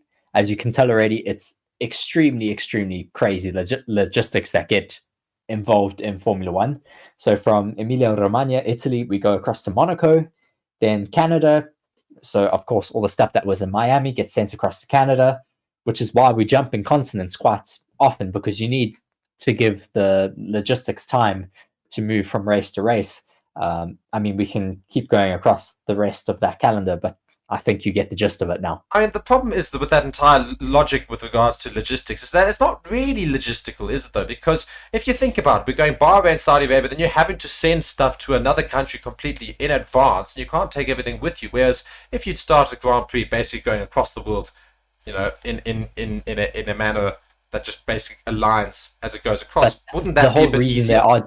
The whole reason they're doing it is to try and reduce carbon emissions, so they prefer to send stuff before time instead of moving things back and forth the whole time. But wouldn't really necessarily be moving back and forth if you started, for example, in Japan, then went to China, then went to Australia, then went up to Singapore, and then went, if they just went across the whole world like that. You say that, but you have to understand sometimes not everything is sent by air. Some of the stuff is sent in advance via shipping containers. A lot of the stuff for the paddocks, all of that, like the wheel guns and all of that stuff gets sent a lot more ahead of time. So that stuff takes a lot of time, especially to races like to Australia and to the Americas, Qatar. I mean, it is a bit of a logistical nightmare, which is why they have partners like DHL. Yeah. So the F1 calendar, 24 races in 2024. It's going to be hellishly busy, and all of the Grand Prix are very, very close to each other. There's barely a break at all. The first break we only see in August next year for 3 weekends, and then we immediately return. So it's not exactly like it's... it goes all the way to I think it's the 8th of December is the final race in Abu Dhabi. It really does go right to the end of the year. Yeah, so it starts in March and ends in December. February, technically. So the 29th of Feb is the Friday. So it I didn't see that. in February and goes all the way to the 8th of December. So a very, very long calendar in F1. So we're very much looking forward to that as F1 We say fans. It starts at the 28th of Feb. Don't forget we have pre-season testing as well. Exactly. So lots and lots of Formula 1 action coming to us in 2024. But we are still in the 2023 season, and just a little piece of news as well with regards to one of your favourite drivers, the fact that Mick Schumacher has completed his maiden McLaren F1 test in Portimao. Now, the former Haas driver Mick Schumacher has conducted a test with the McLaren Formula 1 team in Portimao as part of his 2023 reserve driver role. Schumacher took the wheel of McLaren's 2021 MCL 35M car on Wednesday as part of F1's so-called TPC rules, which allow tests with 2-year-old machinery. The test is part of Mercedes' arrangement of sharing its test and reserve drivers with McLaren, which takes customer engines from the German manufacturer. In previous years, it had agreed a deal with Mercedes to call upon Stoffel van Doorn and Nick de Vries in case it needed to replace one of its race drivers for the 2023 season. That deal was extended with incoming reserve driver Schumacher being made available if either Lando Norris or rookie Oscar Piastri is unable to race. So he went and completed the Portimao test and got up to speed with how the McLaren works, having not worked with the working team before. So he's getting around the block now. He's tested himself in the Mercedes car. He's now gone and tested the McLaren. So certainly still staying within Formula 1. Yes, certainly still being very, very active within Formula 1. Often we see him on the grid, sitting behind Toto Wolff, looking over his shoulder during a race as well. But even when we don't see him, he is still extremely, extremely active in the Mercedes simulator, doing a lot of work for that Mercedes team to be able to fast-track upgrades and do setups for race weekends. So his job is extremely, extremely important, even if us, the public, don't see him. Yeah, so Mick Schumacher getting some good practice, I suppose, in the McLaren. So he's ready for any possible thing that should happen to either Mercedes team or the McLaren team. Reserve driver for both teams, of course. And we're about wrapping things up for the preview this weekend in Silverstone. Very much looking forward to it. Reece, do you have any final comments here going into the weekend? No, just the fact that Max Verstappen is doubling down on his Formula 1 2026 rules criticism. Pretty much just saying get rid of hybrid engines. That's certainly a bit of an interesting development from Verstappen, who has spoken out against the 2026 regulations following his victory last weekend at the Austrian Grand Prix, declaring that the new cars look pretty terrible from what he has seen in Red Bull's simulations. Yes, indeed. And we did go over that a bit on Monday. So go and check that video out as well. We went into more depth about what Verstappen was making out of those 2026 cars. And Toto Wolff has, however, since come out and said that it's absolute nonsense, and that he reckons the 2026 cars will be fantastic for overtaking and will do the jobs as necessary. So we've got the head of Mercedes versus Max Verstappen's opinions with regards to 2026 cars. The only way we'll tell is in 2026. So I was going to say the exact same thing. How about we all just keep quiet and see what happens in 2026, then we can make decisions. Exactly. We've still got 3 years left and the current model car. So let's just actually Exactly. enjoy the present right now. Anyway, guys, that wraps up our preview for the Silverstone Grand Prix. Let us know in the comments your predictions for who's going to finish in the top 3. And I'm going to ask Reese just before the end of the video as well for his top 3. But otherwise, leave a comment down below, like the video, and do be sure to subscribe to the channel. So, Reese, your top 3. Go. I'm going to try and mix it up a little bit. Yeah, I'm going to say Verstappen, Leclerc, Hamilton. Okay, I was going to do I think Hamilton gets on the podium this weekend. I was going to do the exact same prediction. So, well, no, you can't. Change it up. So I'm going to change it ever so slightly. And you know what? I'm just going to throw a spanner in the works and somehow Red Bull mess up this weekend. It's not going to happen. But I'm just going to do it for the sake of it. Let's put Hamilton first, just for old time's sake. That'll Win in 2 years. Yeah, that'll be a big thing. And at Silverstone, so that'll be a big thing. Hamilton first, Max Verstappen second. Or maybe Max Verstappen crashes out. No, he won't. Hamilton first, Verstappen second, Leclerc third. Those are my predictions. And again, let us know in the comments. And also join us this weekend for all of the live watch-alongs and commentary through every single session. We'll start, of course, tomorrow with practice 1. F3 and F2, of course, also happening this weekend. So we'll be running those as part of the build-up to each session. Thank you guys so much for watching Forever Motorsports. I've been Mark, Reese has been Reese, and we'll check you again later. Cheerio.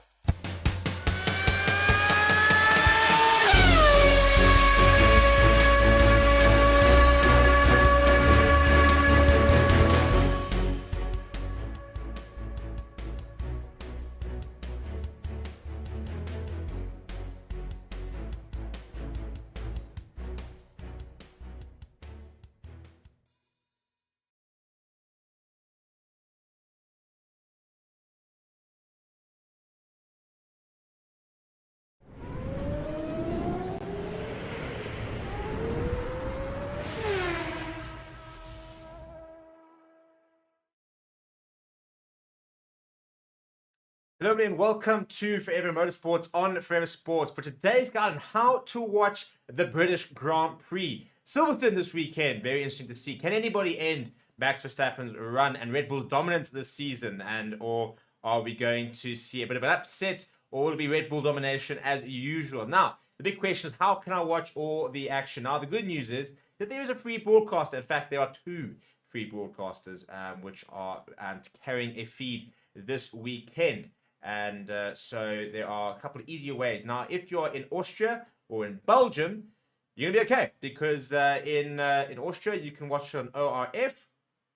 And in Belgium, you can watch on RTBF for free. So if you're outside of those locations, however, you can still watch it with the use of a VPN. Now, we're going to use Bitdefender VPN. Now, Bitdefender are our one of our channel partners, one of the best cybersecurity companies in the world. And they're making sure that they're going to keep you safe, but also allow you to watch all the action.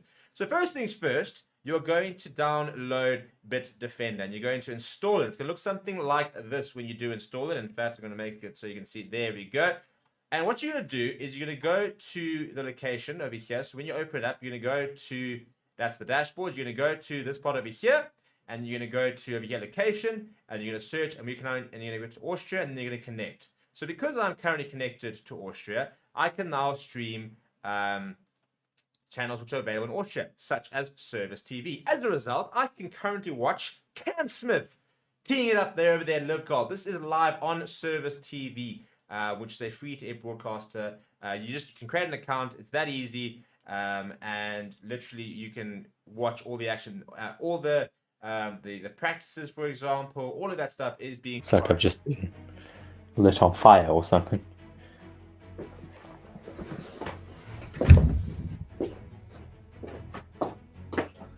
Two seconds.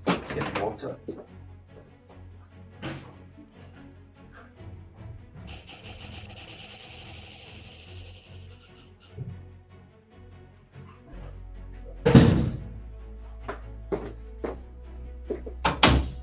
Sure, there's enough light because Yes. my Okay, Reese, we're going. Lights on Reese, we're move. going. Yes, talk nicely, please. That's what we need to go.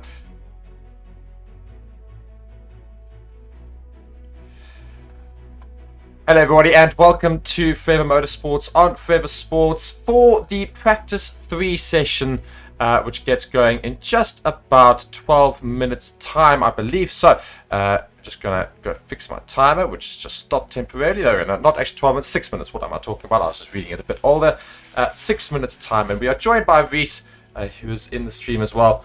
And yeah, I mean, looking forward to a practice 3 session. And Alex Albon was very, very quick yesterday, as well as other drivers. But what are we expecting in practice 3? Well, we should get some more quali sims today. I mean, a lot more representative of what we are going to see this afternoon. So we should see where the true pecking order is for possibly the race tomorrow. I mean, I'm quite interested in seeing what the Mercedes are able to do. I think we didn't see their true pace yesterday. I do believe they were doing more long runs. So we should see their true pace here today with these qualifying sims, as well as qualifying, of course, later this evening. Another driver who we should be keeping our eye on is, of course, that of Charles Leclerc, who did not get any running done in practice 2 because of a alleged, I don't know if it's confirmed, but a alleged electrical issue in that sister Ferrari. Carlos Sainz did get some running out there on track, though, yesterday. Not doing too badly, being quite close with the Red Bulls. Yeah, I mean, it's certainly an interesting one to look forward to today. And I just want to quickly go and put a little, just check that we're all good. Yeah, we are all good. And some people saying they're not backing anybody today because it's been a very predictable season. But if it rains, expect some surprises. I mean, is that fair? I mean, is it pretty much just done and dusted that Max Verstappen is going to be winning? And, it's just who can be best after that? Unfortunately, I think so. I mean, I'm hoping some other drivers and other teams are able to make some inroads on the Red Bulls very soon, because it is getting a bit frustrating not seeing anyone else at the top of the timing boards, but hopefully we will get a bit of a change quite soon. Yeah, ramping up now to get started for this practice session. We do have the Formula 1 titles now rolling.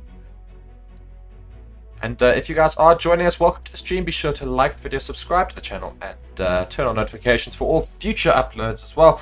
And of course, it's that time of the day where I do need to go and speak about our partner for this weekend. The British Grand Prix Watchalong is proudly brought to you by Bitdefender. Bitdefender is committed to defending people all around the globe against cyber attacks to transform and improve their digital experience. With Bitdefender Total Security, you can protect up to 5 devices, whether it be Windows, macOS, Android, and iOS. Bitdefender has you covered with unbeatable threat detection against malware, spyware, and adware. And it does this without slowing down your devices. If you want to learn more about Bitdefender's Total Security, then please click on the link in the description and in the chat. A big thank you to Bitdefender for supporting the channel and for sponsoring this weekend's British Grand Prix Watchalong. And guys, come and comment, ask us questions as we're about to get going with practice 3. Should be a good session. We're going to see lots of qualifying simulations, so we'll see some more true pace than yesterday, of course.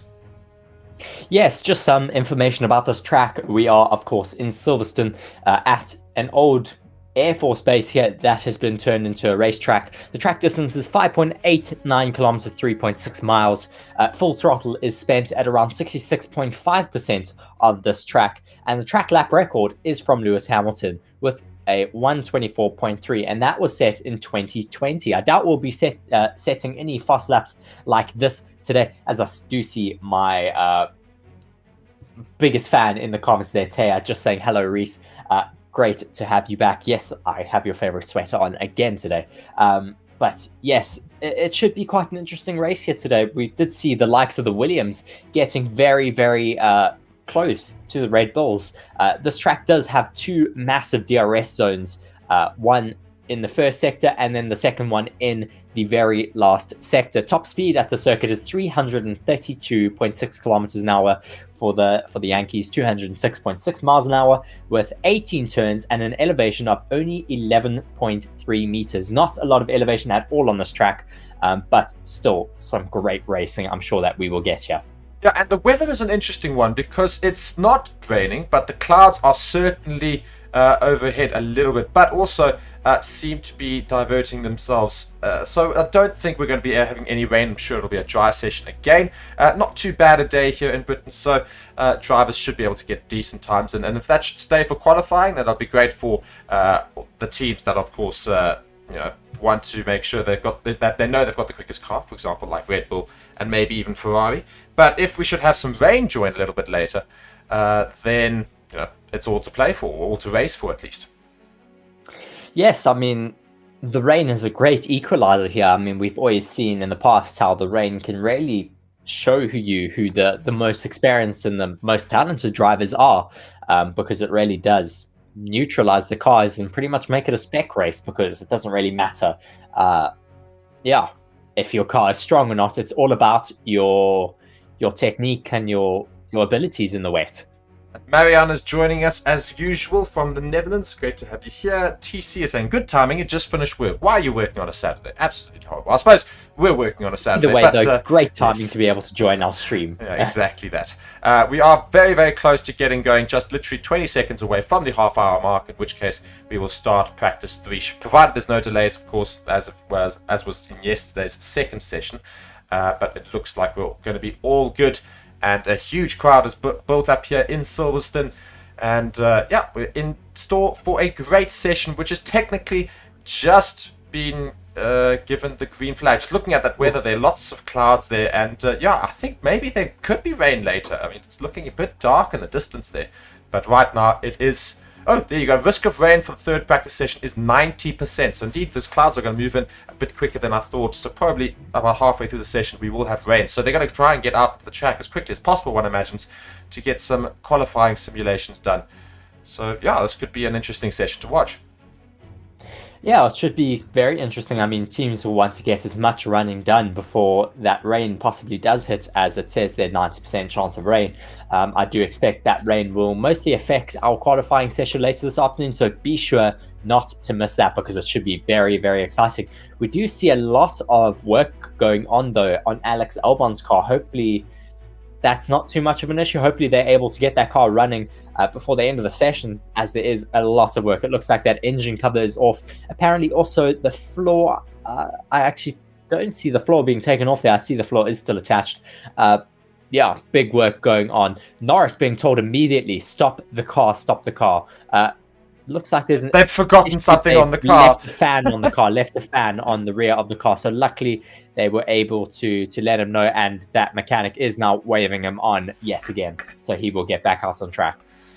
Yeah, I mean, that could have been a bit of an interesting one. They could have left a fan on the track should he have got up to pace. So good thing they spotted that very early. But at the same time, one has to imagine how on earth they allowed that to even get out there without the fan being removed. Somebody's going to get a questioning straight away. But we do, of course, have the session underway. A couple of cars making their way out into the track.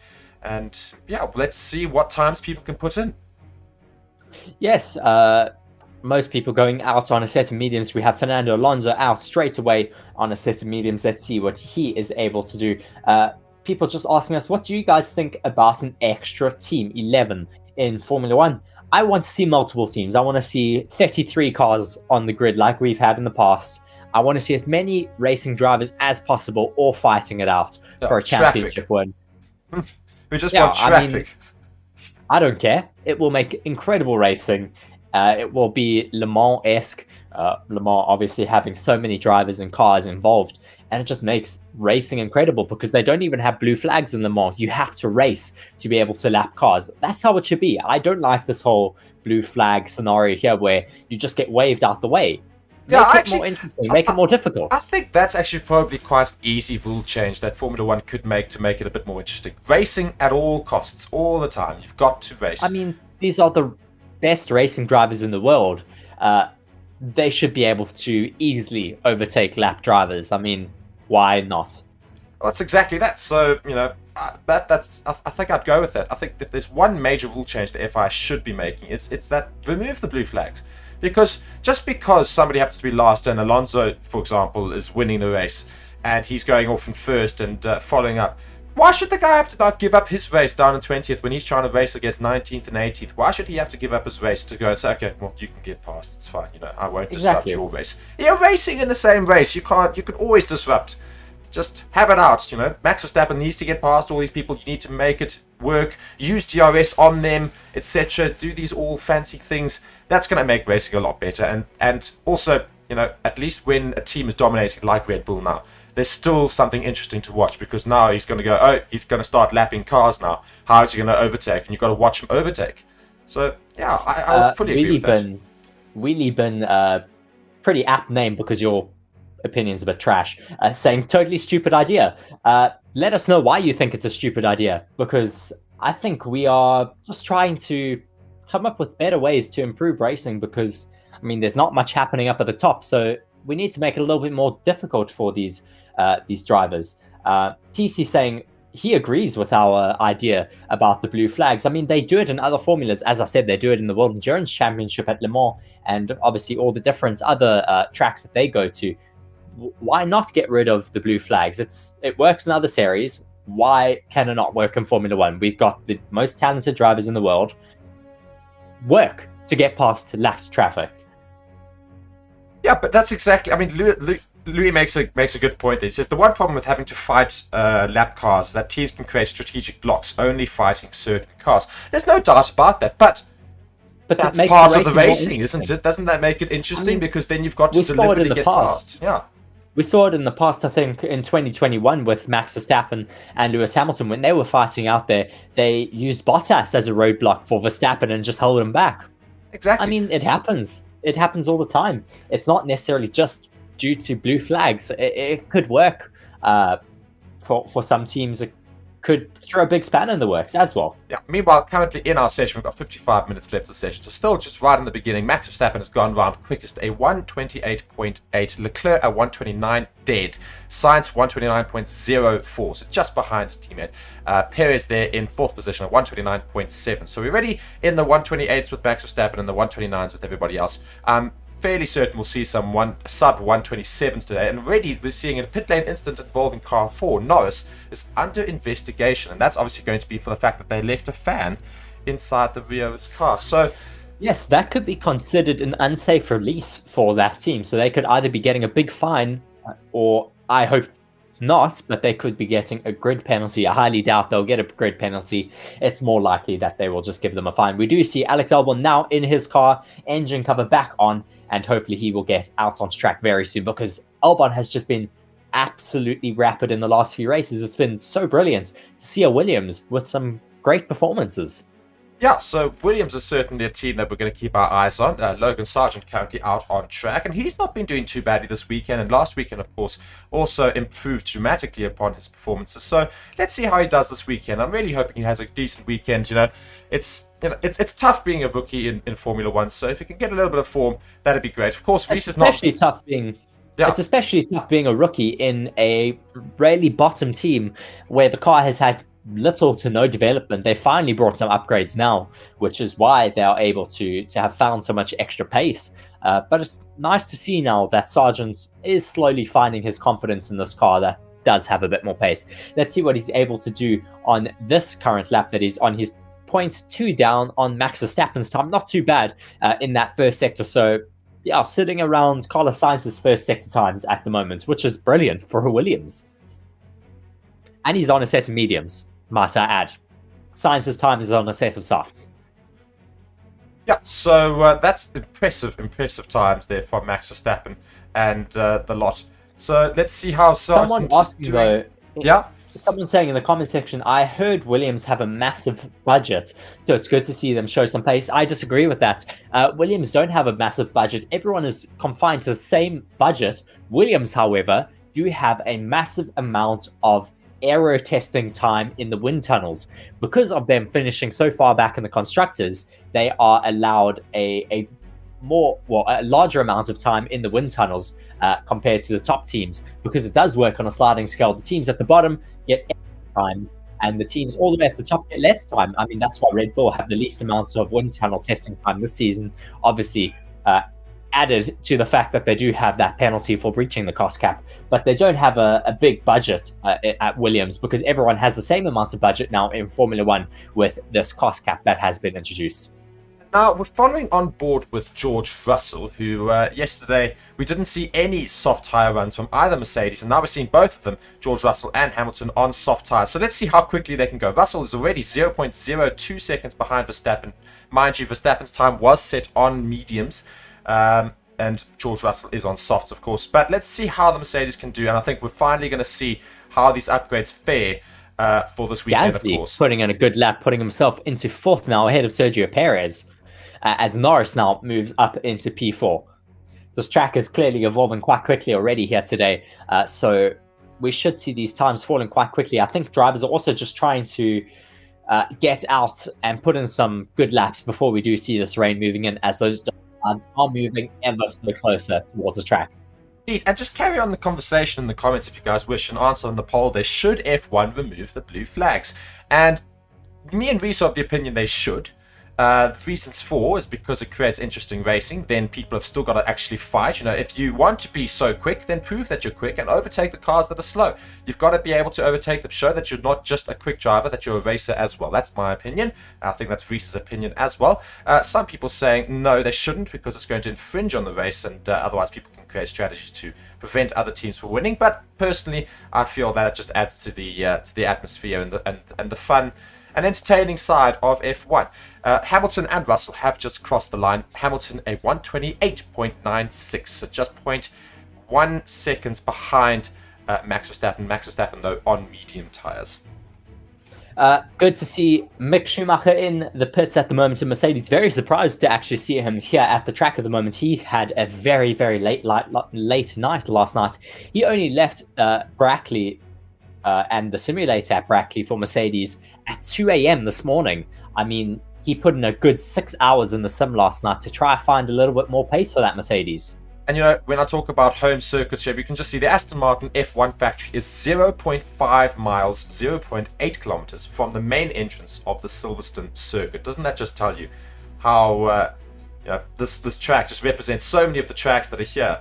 So many of the teams that are here, of course. So. And I mean, Brackley, where Mercedes are based, is also not very far away from here. Alpine is not based far away. Neither is Red Bull in Milton Keynes. So there's a lot of drivers, based, well, not drivers, constructors based very, very closely.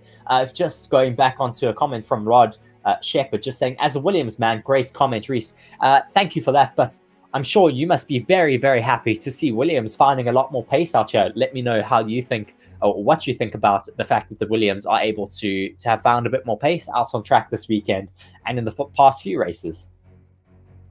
Indeed, yeah. Go let us know in the comments and otherwise. And a couple more questions coming Science in. is currently setting some purple sectors There you at go. the moment. And it's just set the fastest lap. Indeed, a 127. There we go. Already a 127. Fantastic lap there from the Ferrari of Science. On a set of softs, though, Yeah, which is to be expected. A 127.9. So great lap there from Science, nice and early on. Alonso and Stroll going around. Alonso's going to cross the line. He's on mediums, a 129.2. So not too bad there for the Aston Martin. Stroll is following in, and he's gone a bit slower there, 129.4. And now here comes Logan Sargent on mediums, 1.8 seconds behind Carlos Sainz's time. So not too quick in that Williams right now, but they are on the medium tire, of course. Let's see what they can do on the soft tires when they should bring them out. I think Ferrari are going to be slightly scared, seeing that the Red Bulls are only 0.3 seconds behind them on a set of mediums at the moment. People just asking why Perez are slow, and it's because of the fact that the Red Bulls are on a set of mediums. You say that they're slow, but they're not really. They're in second and third at the moment. Just watching a replay of Esteban Ocon, though, going through Chapel, and his car bottoming out quite a lot, as it looks like they are running a bit of a quali setup, with the floor being very, very low down to the ground, and just eating away at that floor a little bit. Oh, just watching Charles Leclerc lose the car a little bit there.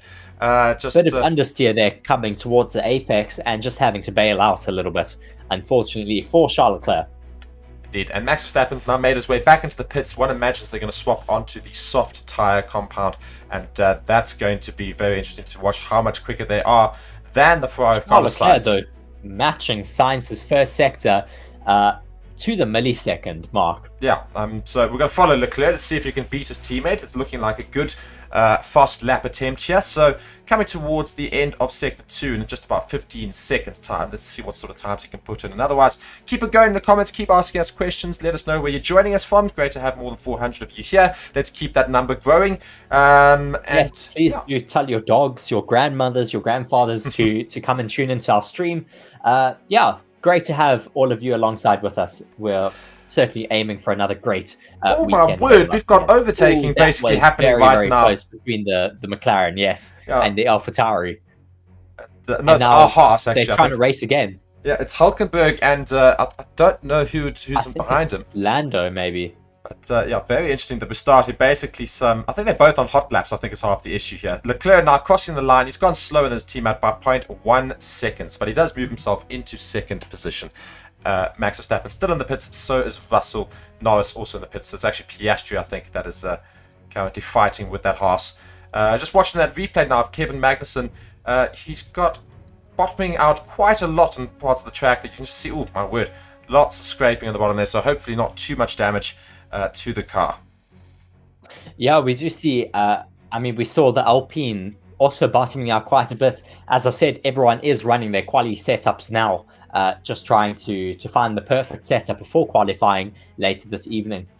So we are seeing the teams running their cars as low to the ground as possible, which is what we normally see before qualifying. Watching Fernando Alonso coming through Chapel now, looking so poised through their flat out, now coming through Maggots and Beckett's. Just 45 minutes left of the session. Alonso now coming towards the end of Sector 2. What time does he put in on the mediums? Just 0.7 seconds behind Sainz, who's on soft. So not too slow, in fact, on those medium tyres for Alonso, hopefully. The other issue with the rain that is supposedly coming in this session, it's 90% guaranteed we're going to have rain, is that it's going to wash away all that rubber that they've been putting down for the last 2 days in all the different sessions. So it's going to make a completely new track in qualifying. Good. As I said, it makes it just a little bit more difficult for drivers, makes them really use their talents a little bit more, and we really do see the most talented drivers rising to the top of those timing boards. So it should be a very interesting afternoon ahead of us. Lance Stroll moves himself up into P5. Yes, brilliant lap from Lance Stroll on a set of medium, setting a faster time than his teammate. Let's see what Fernando Alonso is able to do. I wonder if that car is just evolving in a way that suits Lance Stroll's driving style a little bit more than Fernando Alonso's. Maybe Alonso just taking a little bit more time to adapt his driving style to this newly upgraded car. And Albon now going on a fast lap with medium tyres. His teammate Logan Sargent just put himself into 12th position. What am I talking about? Albon is about 1 second behind Sainz's time already. Hamilton now starting a new lap, and he's set a purple first sector here on softs. Currently sitting in 8th position. First sector has gone quick, so let's see what Hamilton can do as he's coming towards the rest of the track in Sector 2. I think he is on a set of softs at the moment, but we did see their race pace yesterday after the session. I was just looking at their times. Their race pace looked extremely quick on that set of softs. So let's see what he's able to do now on a qualifying lap. His first sector time has been taken away from him. I don't know who has taken that first sector away, but let's see what happens now in the middle sector. He's coming very close to this marker. It should be any second now. 0.065 down on Sainz's time at the moment. Carlos Sainz, though, as you said, Mark, taking that fastest first sector yet again. And just to correct you, the Mercedes yesterday in their race pace, not once did they go on soft. So all of that race pace was on medium. So it just shows how quick they were going around yesterday. So maybe Mercedes could challenge the Red Bulls, at least in race pace this weekend. Their qualifying pace, let's see how it does. Hamilton moves into first place at 127.94. Ever so slightly quicker than Sainz. Sainz now chasing down Hamilton, though. Can he retake that first position coming into Sector 3 now? He went a little bit slower in Sector 2 than Hamilton, but can he make up some time in Sector 3? Often we see drivers just taking a little bit slower through the middle sector in order to allow their tires to have a little bit more grip for the final sector. Comes across the line now. He stays where he is, but ever so marginally behind his own time. Very good in an older set of soft. Charles Leclerc, though, rapid through the first and second sector, 0.4 seconds up on the fastest middle sector at the moment. This is a brilliant lap time coming from Charles Leclerc at the moment, coming through the final few corners now. Turn 15, 16, 17 and 18, then he will be across that line, coming through 16 now and 17. Last corner coming up ahead of him now. Turn 18, comes across the line and puts himself very firmly. Rain is starting to affect. And yeah, fantastic 127.4 for Charles Leclerc there. A little bit on the back foot after yesterday afternoon, where he wasn't able to run at all in that second practice session, but clearly showing that he is still very comfortable in that car. Yeah, and just seeing that my graphic here and the graphic on the stream is saying that there's potentially rain already on the track somewhere. So let's just keep an eye out on that. Just 41 minutes left of the session. Logan Sargent, his car is getting worked on quite significantly. I see duct tape is being brought out, and they're very, very desperately trying to fix some things in the car right now. So it looks to be around about the steering wheel. So that's not very good news for the Williams. I don't think they're working on the steering wheel at the moment. I think they're just taking off his headrest.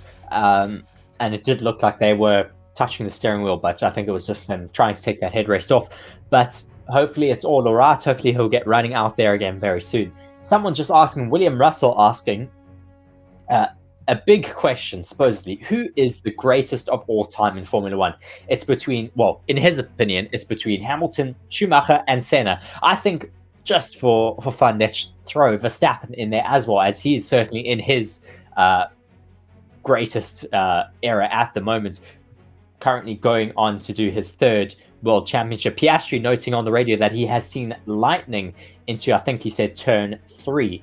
Let us know in the comment section who you think is the greatest of all time so far. I mean, if I'm going to give my opinion on what you just said there with regards to Max Verstappen, I don't think he can be considered there yet. He's certainly got many years of racing left. I'm sure he'll probably be in the argument at the end of his career, but right now I don't think we can put him in that conversation just quite yet. He's still racing and still got quite a bit more to do. I certainly think the other 3 drivers there I'd agree with keeping there. Your opinion, if we just choose between Hamilton, Schumacher, and Senna, who would you choose? Verstappen. I didn't give that No, option. I'm joking. I know. I would definitely, hands down, choose Michael Schumacher. I've been a massive Schumacher fan for a very long time. But yeah, it's very difficult to be able to compare them, of course. They're all in different eras of cars. Just watching Logan Sargent, I think he has a bit of an issue possibly with this his is why he's headrest in there. the this is He's why having he's to in hold it. the this is why he's in the pits. So just seeing the issue there. This car. Interesting. He said something blew off of his car and he has a lot of hot air moving inside his cockpit. So clearly a bit of an issue. Maybe a cooling duct or something has just ever so slightly come off there and they're just going to have to fix that. Yeah, indeed. Lots of comments coming in here now, talking about that question as well with regards to who is the greatest of all time. One that you cannot forget and someone that I've got on my phone screensaver is Fernando Alonso. You can't forget him, of course. I mean, he had a great career in the Ferraris when he wasn't fighting with his own teammates. He had a great season in McLaren as well when he was with them when they were still dominant, and now having a very, very good season with the Aston Martins. So I think he's also certainly up for contention for greatest of all time, even though he doesn't necessarily have a lot of world championships. He only has 3, but I mean, still. Unfortunately, I think that when you do go and look at these stats, you've got to consider a lot of the trophies and otherwise involved with that. And I think that just sort of pushes Alonso a little bit up. Perez on the radio saying, the team saying, okay, Checo, there might be a few spots around turn 15, but we're expecting light rain initially. We've got a 25-minute window. So hopefully the rain's not going to affect the session straight away, but they're certainly looking like rain is approaching the track very, very quickly. So that could very much throw a spanner in the works for all of these drivers. Leclerc currently sits on top, Hamilton second, Sainz third, Verstappen fourth on medium tyres though. We've got 38 minutes left of the session. Let us know in the comments, who do you think is going to finish fastest? Getting some great comments though for greatest of all times here. A lot of people going for Fernando Alonso. Also from TC saying Fangio was also very dominant in this time. Of course, we can't forget Fangio. We can't forget Jim Clark, the likes of Nigel Mansell as well. I'm just trying to think. There's also Sterling Moss. I mean, we've got so many brilliant drivers that have come in the past. It's difficult to ever be able to compare any drivers from different eras because it was so different. I mean, nowadays in Formula One, your life expectancy is so much higher. Back in the day, you never even knew if you were going to finish a race. So yeah, it's great to see that we are able to compare these drivers, but yeah, it's not necessarily fair to compare them. Yeah, I mean, there's lots of drivers to try and put on something like that. I'm not sure you can necessarily do a poll. I'd rather keep a discussion going. People just give some arguments for why they believe certain drivers are the greatest of all time. Because I don't think it's necessarily a firm answer. There's no one person you can argue as hands down the greatest driver of all time. I think there's different things. Meanwhile, Albon on fast lap has set a purple first sector here, so the Williams just continuing. Alex Albon. Yeah, let's go. Let's see how the Williams can fare here. So just keep that conversation going in the comments as we go. I agree with a lot of people as well. Niki Lauda is the best combo of engineer and driver. I am a massive Niki Lauda fan. I love everything that he was able to do in Ferrari. He came in there, told them how it was, literally said, this car's a shitbox, fix it. And they went and gave him a championship qualifying car. Gasly now moves himself up into P2. Albon's still on the flyer, coming through the second sector, ever so slightly up on the fastest lap time at the moment, 0.002 up. Let's see what he's able to do now in this final sector. Hopefully he will still be able to hook it up a little bit more, but I doubt he'll be able to challenge for that top place. But maybe he'll be able to challenge Pierre Gasly for P2.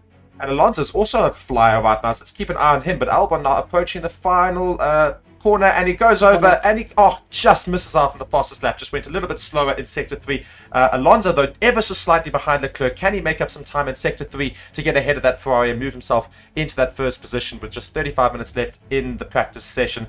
Alonso going very, very quickly here. Hopefully the Aston Martin can find a bit more pace than they have the last couple of weekends. He's coming into the last corner now. Let's see what time he puts in. And he crosses the line, and he goes just behind Alex Albon. So the Williams still quicker than the Aston Martin. The Williams are just flying this weekend. Yes, I mean, there's been some memes going around at the moment just saying Albon and the Williams are now the fastest UK-based team.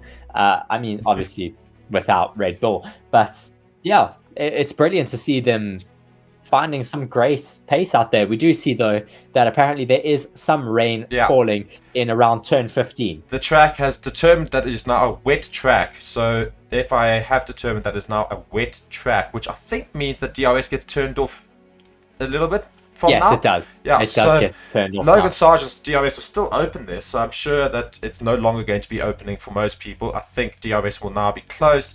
And the session will be affected by rain. Logan Sargent moves himself into 7th in that Williams.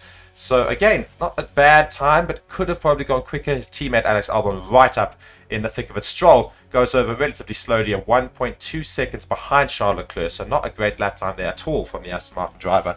Not like his teammate Alonso, who was just behind. 34 minutes left of the session, and I think that is time to go and talk about our sponsor for the weekend and partner on the channel, Bitdefender. And yes, people will have it out at me for saying this, but nonetheless, go and check them out. They are a fantastic company, and be sure to go check them out. Me and Reese are using webcams and otherwise cameras to bring you all of this feed. And Bitdefender has webcam protection. Protect your privacy and prevent webcam leaks. Bitdefender's webcam protection notifies you when apps try to access your webcam and lets you block unauthorized access. If you want to learn more about Bitdefender's webcam protection, then please click on the link in the description or in the chat. And once again, big thank you to Bitdefender for sponsoring this weekend's Watchalong in Britain. I like Supercubus's comment there in the comment section, just saying Mercedes is the slowest Mercedes engined car at the moment. I mean, certainly not what we were expecting coming into the Silverstone Grand Prix, where Toto Wolff was saying that they might be able to challenge for a race win here. Certainly not looking like that just yet. Yeah, and the rain is definitely falling now. You can see the rain is coming down. So that's going to put a big stop to the session right now. People are going to have to go and change for those intermediate and otherwise wet tires. And I do think you'll see a lot of people still making their way out into track, even though it's in wet conditions, because qualifying is likely going to be similar. So they want to try and get some running in those in this session as well. I wonder if people also just try to stay out and see how long they are able to run on slick tires in these wet conditions, because we might get interchangeable conditions later this afternoon if it isn't just wet. I mean, we'll have to wait and see what happens later this afternoon for qualifying. But if we do get conditions like we have now, where it's only raining in a few corners, they will have to go out and test it on a set of slicks to be able to see what they're able to do. Just watching now, a replay of Lando Norris stopping before the session began due to that fan being connected still on his car. The stewards noting that the pit lane incident involving car number 4, Lando Norris, will be investigated after the session. I wonder if they're going to actually give them a penalty, or penalise him in any way for that? It's an interesting one because he didn't make his way out into the track, but you know, an engineer had to run the entire length of the pit lane to go and track the car down and then stop him right before the end, take a piece off the car and then release him from there. It's not protocol at all, and I think they probably will get punished for it. It's possible. I mean, hopefully it's just a monetary... lots of water being kicked up by Charles Leclerc now in that final sector. Just going back to that, it would most likely be a monetary penalty, not a yeah. But I do think they'll get a repercussion. We do see Charles Leclerc on a brand new set of soft tyres in the rain at the moment. What did I say, Mark? I think people will go out on a set of slicks and just feel what it's like to do a lap on a set of slicks if we do have a couple dry sectors and a few corners that are wet. I mean, you're going to have better advantage being on a set of slicks. As we do see him going completely off the track there into turn 4. Yeah, and someone just asking if there's a problem for Carlos Sainz. No problem for him. He did come into the pits before he was able to set another lap time on a more evolved track. He did put in the first fastest time of the session, but then the track was evolving quite a bit, and yeah, he just wasn't able to come out and improve his lap time. I think he was just doing some base sims. Indeed, and now everybody's pretty much in the pits, so no car pretty much on track, with the exception of Leclerc, who will make his way to the pits, I'm sure. But we do just see, I think a car has just left and is going to go out onto the track. So let's see who that is. I think they might well be making their way out on, I think they're wet tires we're bringing out. I think I see wet tires rather than slicks, so that's an interesting one. Some people, I think that's the Alpine there, taking wet tires towards the car rather than the intermediates. Would you agree with that? Would you say wet tires? What, for this session now? Yeah. I don't think so. I think intermediates. I don't think it's wet enough for full wets. I mean, full wets pretty much need torrential rain because they do clear a lot of water out on that track. Intermediates would certainly be the preferred tyre, as we do see Charles Leclerc now coming through that final corner, and he has been told to box, so we do expect him to come straight into the pits, and he does. So the only car out on track now comes into the pits. Yeah, so nobody's out on tracks. We can have a little bit of a discussion with regards to what we've seen. Leclerc in first. Albon, again, just the third session in a row that a Williams is right near the top there. Third session in a row that the Williams is in the top 3. P1, practice 1, Albon was in P3. Practice 2, Albon was in P3. Practice 3, Albon is in P2. Brilliant to see. TC, though, saying in the comment section, is Red Bull using Ford engines in a few years' time?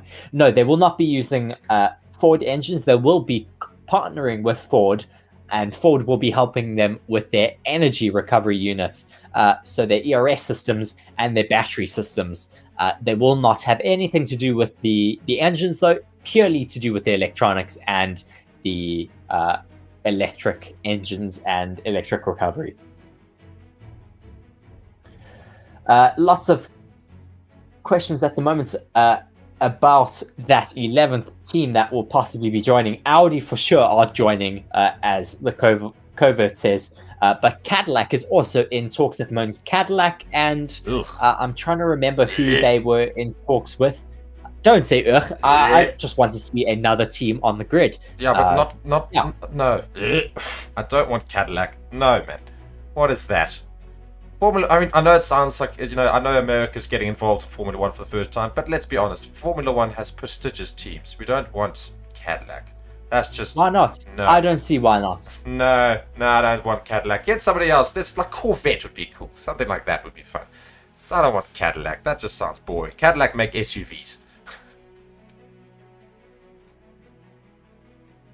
Nonetheless, we go back to our comments here saying Ferrari would be the only team to challenge Red Bull in qualifying. Do you agree with that, Reese? I didn't hear the question. Say it again.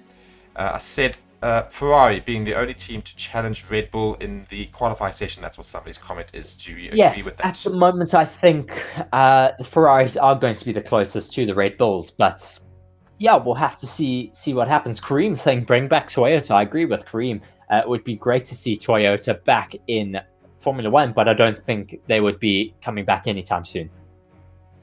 And still all the cars in the pits right now. 27 minutes left of this session. And Salt Crash is saying, replace Red Bull cars with Hellcats and replace the Red Bull pilots with Chief Keef, but keep Verstappen. No, that's an interesting concept, but no.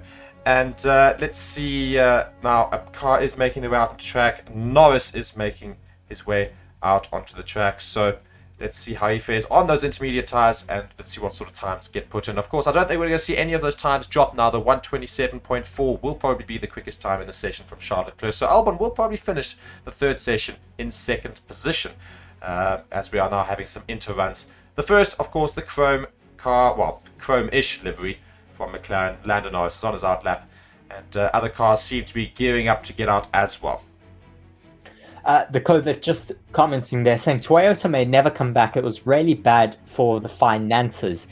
Yes, I think it was. Formula One back in the days when Toyota were competing was just an endless money pit, really. You could just keep putting in money forever and never see a return.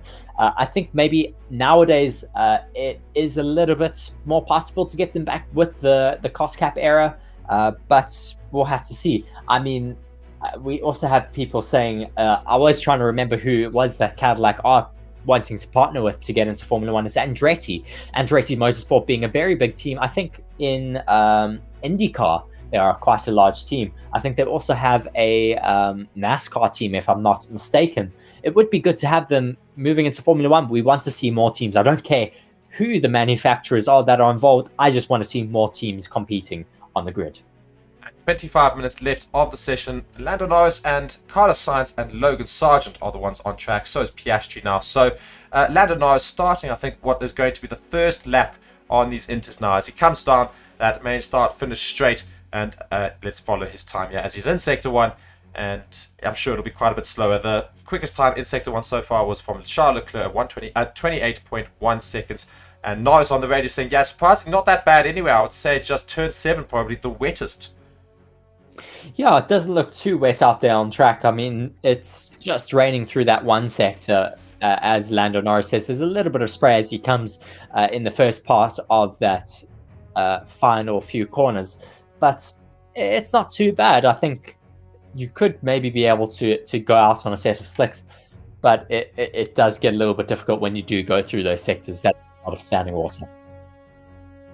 I agree with Seema Dragon saying it would be great to see an all-American team, just commenting on the Cadillac Andretti Motorsport possibilities of having that 11th Formula One team. We, of course, have Audi making their way into the sport in next year. Actually, I was going to say in 2026, but they do take over from Alfa Romeo next year, and they don't fully rebrand the team, but they do become a sponsor. So it'll be, I think, Alfa Romeo Audi, or I don't know what's going to happen next year, but they do start. Yeah. Indeed. And yep, it's just looking at Norris's time, of course, well down on Leclerc's time. But let's see. Oh, he's diving straight back into the pits, so I don't think we're going to see any time from him. So that's pointless. I want to see what an Inter's time looked like, but Norris has dived straight back into the pits. So we're not going to see any lap time yet. So we'll watch some other drivers, maybe get an understanding of where these Inters will take us, because we are expecting weather to play a part in tomorrow's race, of course. So this will be some good data for teams to get. We do have quite a few cars out on track now. Brad just asking in the comments, what type of tyre is green? Green are the intermediate tyres. So for wet weather sessions, we do have two tyre teams. We have intermediates, which are more for conditions like now, but we do hear actually Lando Norris asking for a set of slicks. But yeah, so we have a set of intermediates, which is for light rain, and then we have a set of full wets, which are for, of course, full rain conditions where it is pretty much torrential downpours. That is what the full wets are for. I think they can clear around 100 liters of water in a couple of seconds because of how those tires are designed. The following on board now with Charles Leclerc, who's currently sitting in that first position spot. He's not going to be moved, of course, with that wet weather affecting the track now. Let's see how he compares in Sector 1 versus his quicker time on soft. So his inter time in Sector 1 is going to be about a 31. That's what it says. So it's 3 seconds slower than on the soft. So actually not that much pace is lost. So that's very interesting there to see. Only 3 seconds is lost in that first sector, so you'll probably lose around about 9 seconds in total around the track. So yes, sounds like a lot, but as Lando Norris said, doesn't actually seem to be too bad out on the track right now. No, Charles Leclerc looking quite hooked up at the moment as he makes his way through Chapel. They're bouncing around a little bit, but still staying very neatly on track. Being asked, though, who is the best wet weather drivers on the grid? I mean, there are certainly 3 standouts. It would be Max Verstappen, Lewis Hamilton, and Fernando Alonso. They are all really, really good in wet weather conditions we've seen in the past. They've all had absolutely brilliant races in the wet. 21 minutes left of the session, and Charles Leclerc is coming towards the final sector. He's well down on his time now, and he's also gone straight back into the pits. So, yeah, Sainz now on the radio, Reese, I'm hoping you can hear, says more rain expected in 4 to 5 minutes. So it's going to be a bit of a more wet track in a little bit, and so many of these cars, as they're finishing off their laps on those intermediate tyres, they're not actually finishing them off. They're going straight into the pits. As we see the other Ferrari there of Carlos Sainz now. Probably, I imagine, is also going to move into the pits as well once he's finished his lap here. So, yeah, we'll see what happens there. Just a bit of a stat for today. On this date in 1990, Alain Prost took the 100th Grand Prix win for Ferrari. Bit of an interesting stat there for you guys. Some people still giving their greatest of all time rankings. Alex S. just saying there in the comment section, his rankings are number 1, Juan Manuel Fangio, 2 is Jim Clark, 3rd is Michael Schumacher, 4th is Sebastian Vettel, 5th Verstappen, 6th Prost, 7th Senna, 8th Hamilton and Alonso, and then 10th is Stewart. Great ranking there for you. Thank you very much for your comment. Yeah, and I suppose, you know, we talk about these new teams joining Formula One, and Audi, of course, coming in, and you know, we know Red Bull are going to be opting for their own engines coming in the future, which is going to open up some. Well, they already are producing their own engines. Them and Honda are still together, but Red Bull do still produce those engines in-house with some Honda engineers. Yeah, so just saying, like, you know, I mean, what could we expect come 2026? I mean, of all the teams in the grid right now, what's changing? Are we going to have an 11th team? Are we going to see that sort of thing happen? Is it all up in the air? I mean, what would we like to see come 2026? I mean, we know which direction they're moving in. Unfortunately, bigger cars, again. Well, I don't necessarily know if the cars are bigger, but I think they are certainly going to be a lot heavier, a lot more reliant on battery and battery power. Not necessarily what we want to see. We want to see these cars getting lighter, getting smaller, getting rid of those battery packs, because we are moving towards sustainable fuels, which means please bring back V8s or V10s. They don't have to be massive, small capacity ones like we used to have in the past in the Ferraris and in the Lotuses and those type of cars. We want to see small racing cars back, because it does promote closer racing. It means we can have more cars on the grid as well, and we don't get all these big DRS trains that we see every race. Yeah, I think that's also the big thing. You know, Monaco's become such a boring race every single year, and everyone keeps complaining, oh, there's no ways to overtake this. Largely due to the fact that the cars are huge. You know, when you go and look in the past, the cars were about half the size they are now. It was much easier to overtake, of course. So if you look at the original cars, it's pretty much the size of the cockpit and the engine bay. That is the full car. And I mean, nowadays, we have these cars that are 5 times bigger than what they used to be when Formula One started. Big snap there from Lando Norris as he moves through Maggots and Beckett. Not what he would be wanting to do. Norris is currently on a set of softs, bruh. I'm not just talking to someone or just aiming to anyone called bruh. There's a person in the comment section called bruh who asked if Norris is still on softs, which he is at the moment. Let's see what his first sector time is here as he does come across that marker. Now, 6 seconds 6 seconds off. So still struggling a little bit with these wet weather conditions at the moment.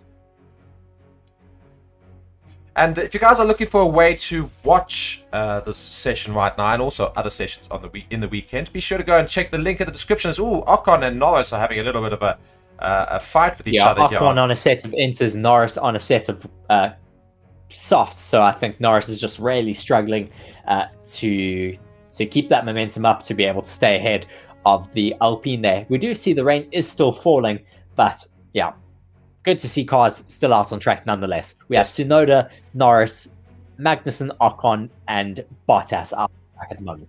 So yeah, if you guys are looking for a way to go and watch Formula 1 this weekend, go and check the link in the description and the instructions in the description. We've got a free way and a legal way of doing all of that, so go and use one of our other partners, ExpressVPN, and you can check how to do that. And if you guys want to make sure that you're secure whilst doing all of that, also go and check out Bitdefender, our partner for the weekend. And I don't think I've spoken about Bitdefender for a little while, so let's go and chat about Bitdefender whilst I think about it. So, Bitdefender, if you don't want to be tracked, funny that, I was just talking about that, then I would recommend checking out Bitdefender's anti-tracker extension. The anti-tracker extension blocks trackers that collect your data and allows you to view and manage this information on each website you visit. It keeps your browsing data private and enhances performance by loading web pages faster. If you want to learn more about Bitdefender's anti-tracker extension, then please click on the link in the description, and please do go and check that out. And thanks once again to Bitdefender for sponsoring this weekend. Just a comment from Rod Shepard saying the current Formula 1 car is the size factor of a dual cab ute. I mean, that's massive. It is huge. If you think about we call them buckies in South Africa, a dual cab pickup truck pretty much. They're massive. The footprint of these cars is absolutely huge. We want to see that falling. We do see Grace Malley saying 5 times bigger, but 5 times safer. I think even more the magnitude of safety that has been brought into Formula 1. 100 times safer, maybe 200 times safer, which is, of course, what we want to see. We don't want to see Formula 1 drivers being hurt, injured, or even killed in a Formula 1 race. So, I mean, I'd love to see these Formula 1 cars getting smaller, but, of course, keeping those safety margins. But I think also a factor that does contribute towards these cars being unsafe is the fact that they are so heavy. So I think with them being a little bit lighter, it could also improve the safety of these Formula 1 cars. We do have a new poll now on, in the comment section saying, can Williams keep this pace up in the race? I mean, it should be very interesting. We don't necessarily know whether they are pretty much just targeting quali pace at the moment, or if this is their true race pace, because Albon is in P2 at the moment. I mean, absolutely phenomenal from that Williams driver this race weekend. Yeah, I mean, he's had 3 fantastic sessions and a couple of good Grand Prix as well, though. He hasn't lost too many positions where he started, so maybe they do have decent race pace as well, because they haven't seen qualifying pace like this throughout the entire season. It's the first time they're really seemingly much higher. I want to see what actually happens in qualifying, of course. Maybe it all dwindles Looks down. like there's an issue with Zhou Guanyu's car, which has been up on the jacks the entire session. Sorry, no, not the entire session. He's done 2 laps, but it is up on the jacks at the moment. Yes, just going back to Alex Albon. Yeah, I mean, it could all fall apart in qualifying, but if they qualify a lot quicker, the race pace hopefully matches that sort of those sort of stats, and maybe they do suddenly come out of nowhere and put themselves in a really good position for tomorrow. Yes, I mean, they could put themselves in a brilliant position. Maybe they'll be able to stay there because they do have quite a a low downforce setup, which means they're very fast through those long straights, which is, of course, the main overtaking opportunity. So they very well may be able to have some good race pace. A comment here from William Russell saying, hot take. It is definitely a hot take, one that I don't necessarily agree with, but I will give my opinion on that once I have said it. Hot take, but Kevin Magnussen has a potential to win races. He's very aggressive and will take risks. If he took that Williams deal for 4 seasons back in 2021, he could be fighting for podiums. Kevin Magnussen is better than Hülkenberg. I don't agree on that last statement. Kevin Magnussen is definitely not better than Hülkenberg. Hülkenberg has been having better performances this season than his teammate.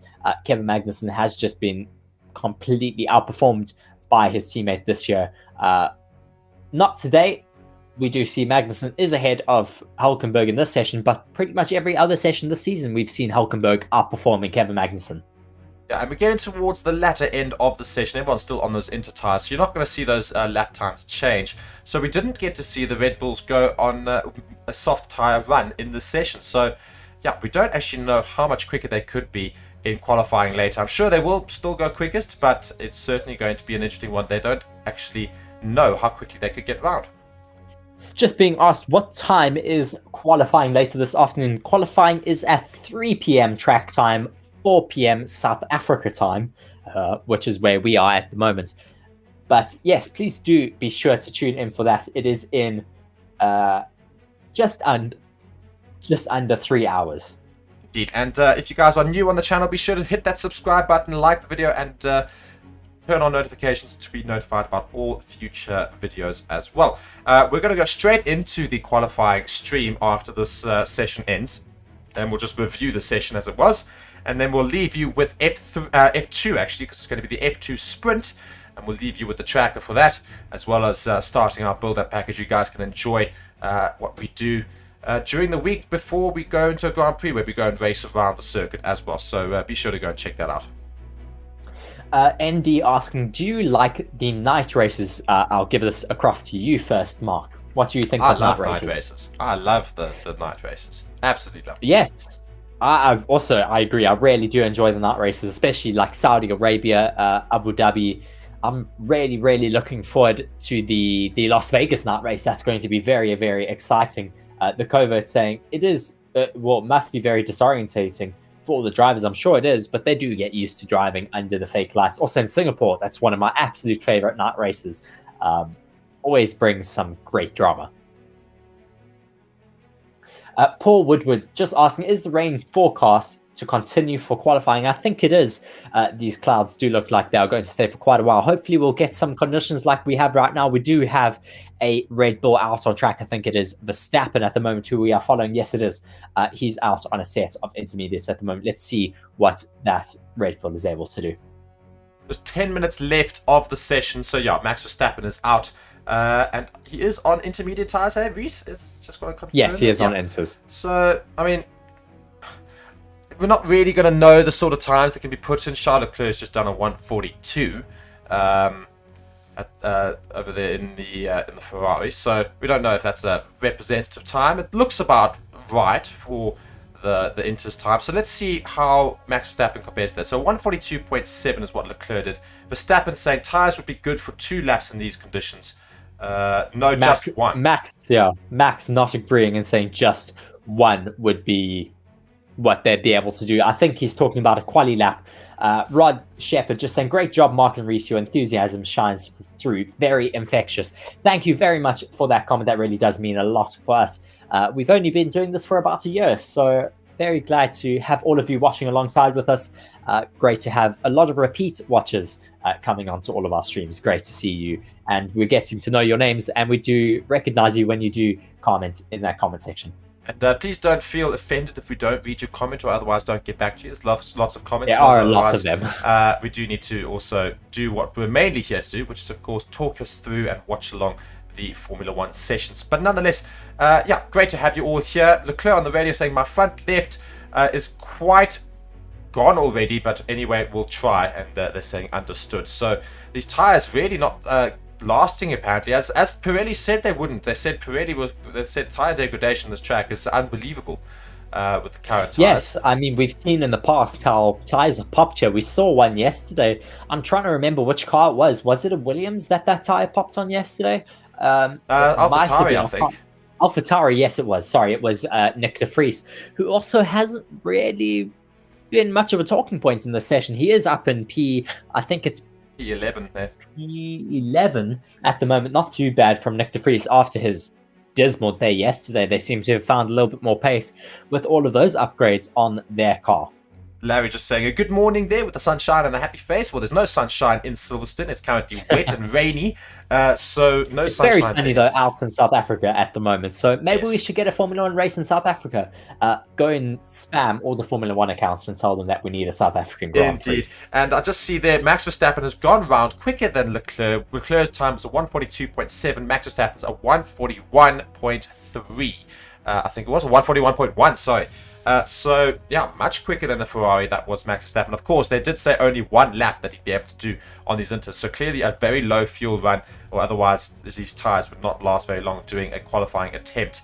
So, yeah, just seeing a couple of slides that he had going around. Seema with a good comment there saying, I wonder if they'll ever have another tyre manufacturer like they used to have. Thank you for that question. Interestingly enough, we have had another bid from another tyre manufacturer in to take control of Formula One's tires, because I mean we used to have in the past 2 different tire manufacturers running at the same time. I think it was Bridgestone and what's the other one? Michelin used to be running at the same time in the past, but now we have had a bid from Bridgestone to come back into Formula One. Whether that will come to fruition, we'll have to wait and see. It would be great though to have Bridgestone back in Formula One. Whether though Formula One will move away from Pirelli, I highly doubt, because they have had a very long running relationship with the Pirelli manufacturers. That's another conversation I suppose we can have, because in the past we used to have multiple tire providers in Formula One. It wasn't just one like Pirelli, you could choose. It used to be 2. It used to be Bridgestone and Michelin, which, yeah, as you said, you used to be able to choose. So I remember Ferrari used to run Michelin. I'm trying to think of who else used to run those tires, but I remember in the past where there was an American race where I think it was the Bridgestone tires were all exploding, and we only had a few cars starting the race because the rest of the grid decided it was unsafe. They did their formation lap, and they pretty much just came straight into the pits because they knew it was unsafe. We don't want to see that, of course, but we do want to see different tire manufacturers because it could make racing very, very exciting. I mean, it's an interesting thing because, of course, they've got standardized tires, so everybody has the exact same tires, so it's down straight to the car. But if you added an element where you didn't just make your car, you also then chose your tire manufacturer. I mean, if you allowed, the only way I think it would work is if you allowed teams to change tire manufacturer mid-season, and then it allows people to genuinely work on those tires a lot more, with a lot more fierce technology growth, or otherwise trying to just innovate on those tires. Because I do feel like the problem is with having Pirelli every season is that they might not necessarily work on the tires as much as they should, and they've been getting insults from other tire manufacturers saying they won't get involved in Formula One whilst you can't make tires that just don't last races. So I mean, if you did have 2 different tire manufacturers at least, it would certainly create an interesting thing where people say, but they do run the Michelin tires, and the Michelin tires have got less degradation, but they're not as quick as the Pirelli tires, which are quicker but more degradation. So there's more pit stops for Pirelli, but less pit stops for Michelin, but they're a little bit slower. All these sort of things could make very interesting racing. Yes, and Rod Shepherd, one of my new favorite commenters in the comment section, because he does have some brilliant comments, just saying the tire wars were horribly expensive. I agree. It was extremely, extremely expensive for the teams, and of course as well for the tire manufacturers. It was not cheap at all to be able to keep it on their tires, but it made the racing so exciting. Also, Rob did note earlier that Goodyear was also involved in the heyday of Formula One. Yeah. And, the things, I know it's expensive, but this is Formula One. It's the most expensive sport in the world, basically. So, who cares? Let's just throw money at the problem and let's make it interesting. I think it's anything that can provide some more entertainment and more variable factors in F1 is surely a good thing to have. Yes, I mean, we want to see closer competition, and what greater way to do it than giving these teams a little bit more freedom to choose which tires they want to choose. If they get it wrong, as Pureblood says, they could get it wrong and completely screw their own season. That's their problem. They could then decide to change tire manufacturers mid-season. But that's what I say, yeah, you have to be able to change. Make it interesting. Yeah, exactly. Yeah, if you can change your tire manufacturer, it forces the tire manufacturers to make sure that they are constantly innovating so that they can, try and sway more teams into taking their tires and taking those contracts or whatever, because obviously you need teams to pay them for the tires. So it's I think that would be something great to have back in Formula One, as different tires as well as the different manufacturers and things, car manufacturers that is. So yeah, that's something maybe to consider as well. And I know we had that discussion earlier about the blue flags debate. The poll actually came back as a bit more of a negative one. I still don't necessarily agree with the majority of people. Sometimes the majority are not necessarily correct. They're saying, no, don't get rid of blue flags. I still think that that's another thing that Formula One should do to improve the racing. Just a comment from Andy Young, just going back to my conversation about when there was Bridgestone and Michelin at the USA Grand Prix, when only he's come to help me remember how many teams did start that race, and it was only 3 teams that used the Bridgestone tires in 2005. The other tires, the Michelin tires, were exploding at that track, so only the Ferraris, the Jordans, and the Minardis ran at that US Grand Prix in 2005. Thank you very much for reminding me there, Andy Young. I mean, we had a family friend that went to that Formula One Grand Prix, and you watched a formation lap, and then literally the majority of the grid went straight back into the boxes and went home. I mean, how disappointing would that be to have a repeat of? Yeah, I mean, absolutely ridiculous. The fastest intermediate times, just to note right now, Max Verstappen 138.5, Pierre Gasly just 0.5 seconds off that, and Ocon 0.7 seconds off that. So the Alpines have gone around quickest after the Red Bull on the intermediates. Isn't that interesting? Yes, very interesting. I think it's more to do with the fact that I think Verstappen just went and pushed himself on one lap, took the risk. He's done it now. He can go back into the pits. Because we don't often see Verstappen coming out and where the sessions in practice to take those risks. But I think also possibly he's just getting a little bit of practice in before qualifying later this afternoon, because we could get some conditions very similar to this. We do have 1 minute and 20 seconds though left of the session. And I mean, it's been a bit of an interesting session for teams. At least they've got those wet runs in before qualifying later, and they can make adjustments to the setup for that as well, because it's going to be an interesting one, because qualifying is going to have rain affect the session as well. So, I mean, rain always throws a new spanner in the works. I need to find a new phrase, but, you know, it's certainly going to make qualifying interesting, I think, later. So, all eyes on qualifying later, and again, we're going to go straight to that stream as soon as we end this one, so don't go anywhere. We're just going to talk us through session 1 and then building up into qualifying. So, yeah, it could be all to play for, and the Mercedes as well. You know, we don't know what they could do. Yes, I mean, we don't know what Mercedes' true pace is just yet. We saw a very fast lap from Lewis Hamilton to put him into P5 where he is currently. Yeah, we could still see some good lap times coming from the Mercedes outfit. Hamilton, we know, is quite confident in the rain. Fernando Alonso is also very confident in the rain. So we could see a bit of a shake-up in qualifying later this afternoon if we do get a lot of rain. Lots of people just saying, smash the like button, please. We are trying to get the stream to about 100 likes. It's currently sitting at 77, so we don't need too many of you to like it, but just go and like it anyways. Also, do be sure to hit that subscribe button. We're not very far away from 30,000 subscribers. It's a big race weekend for us, a big weekend for our channel in general, because we also have a big rugby match this afternoon. The Springboks are playing, so if you are a rugby supporter, please do be sure to tune into that stream, and of course our qualifying stream that we do have running in about 2.5 hours.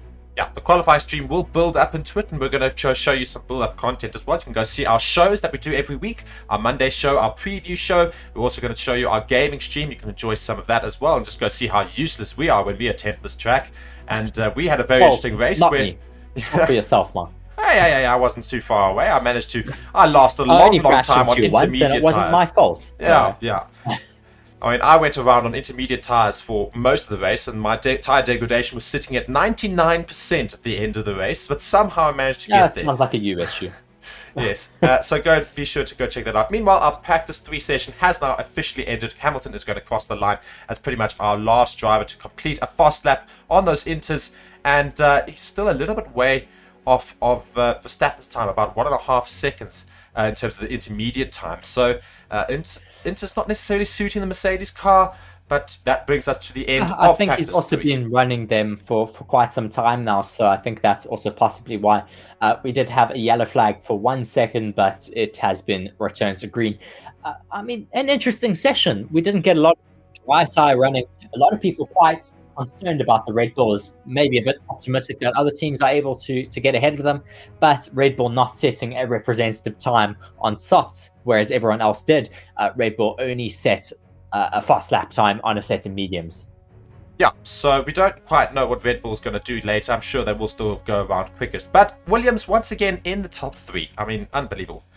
And thank you, Hanro van Veek. I think that's actually for the rugby stream, but he has joined the FS Members Club, so welcome to the Members Club. And if anybody else wants to join the Members Club for some exclusive benefits and fancy things next to your name, it's that we'll also prioritize your comments. Be sure to go and join our membership program as well, and you can come join the close-knit community that is Forever Sports. Yes, and we do understand that our comment section does get quite busy. We do try our best to answer chats there. But if you do want our attention, you can always send us a super chat, and then we will be sure to get onto your comment first. But yes, that has been practice through. We do have all of the drivers now lining up to do some practice starts in the wet. This could be quite important if we do get some wet weather on Sunday. I doubt it at the moment. It is looking like it's going to be overcast only, but yeah, we'll have to wait and see what does happen tomorrow afternoon. But we do still have qualifying later this afternoon. It's going to be very, very exciting. A question from Oktari in the comments: who is going to call Rainmaster era now compares to Michael Schumacher? I think you're just asking who is the most dominant in the rain. I think Max Verstappen, Fernando Alonso, and Lewis Hamilton are certainly the three top contenders for that Rainmaster position. Yeah, so that's going to bring us to an end. Oh, just see Charles Leclerc had a big spin. Yeah, that yellow flag. Coming down the final corner there, he had a bit of a spin. Possibly just trying to warm up his tires and got a little bit trigger happy with his accelerator pedal there, and just did spin it a bit. Luckily, it's the end of the session, so not too much of a concern for the Ferrari of Charles Leclerc. No, indeed not. Thank you guys so much for watching. Don't go anywhere. We're going to go straight into our qualifying stream, and we'll just review what happened in that session right there, and then we'll obviously leave you with the build-up for qualifying, which we're all very much looking forward to. Thank you guys so much for watching. From me and Reese, we're going to head on out, but thank you again, and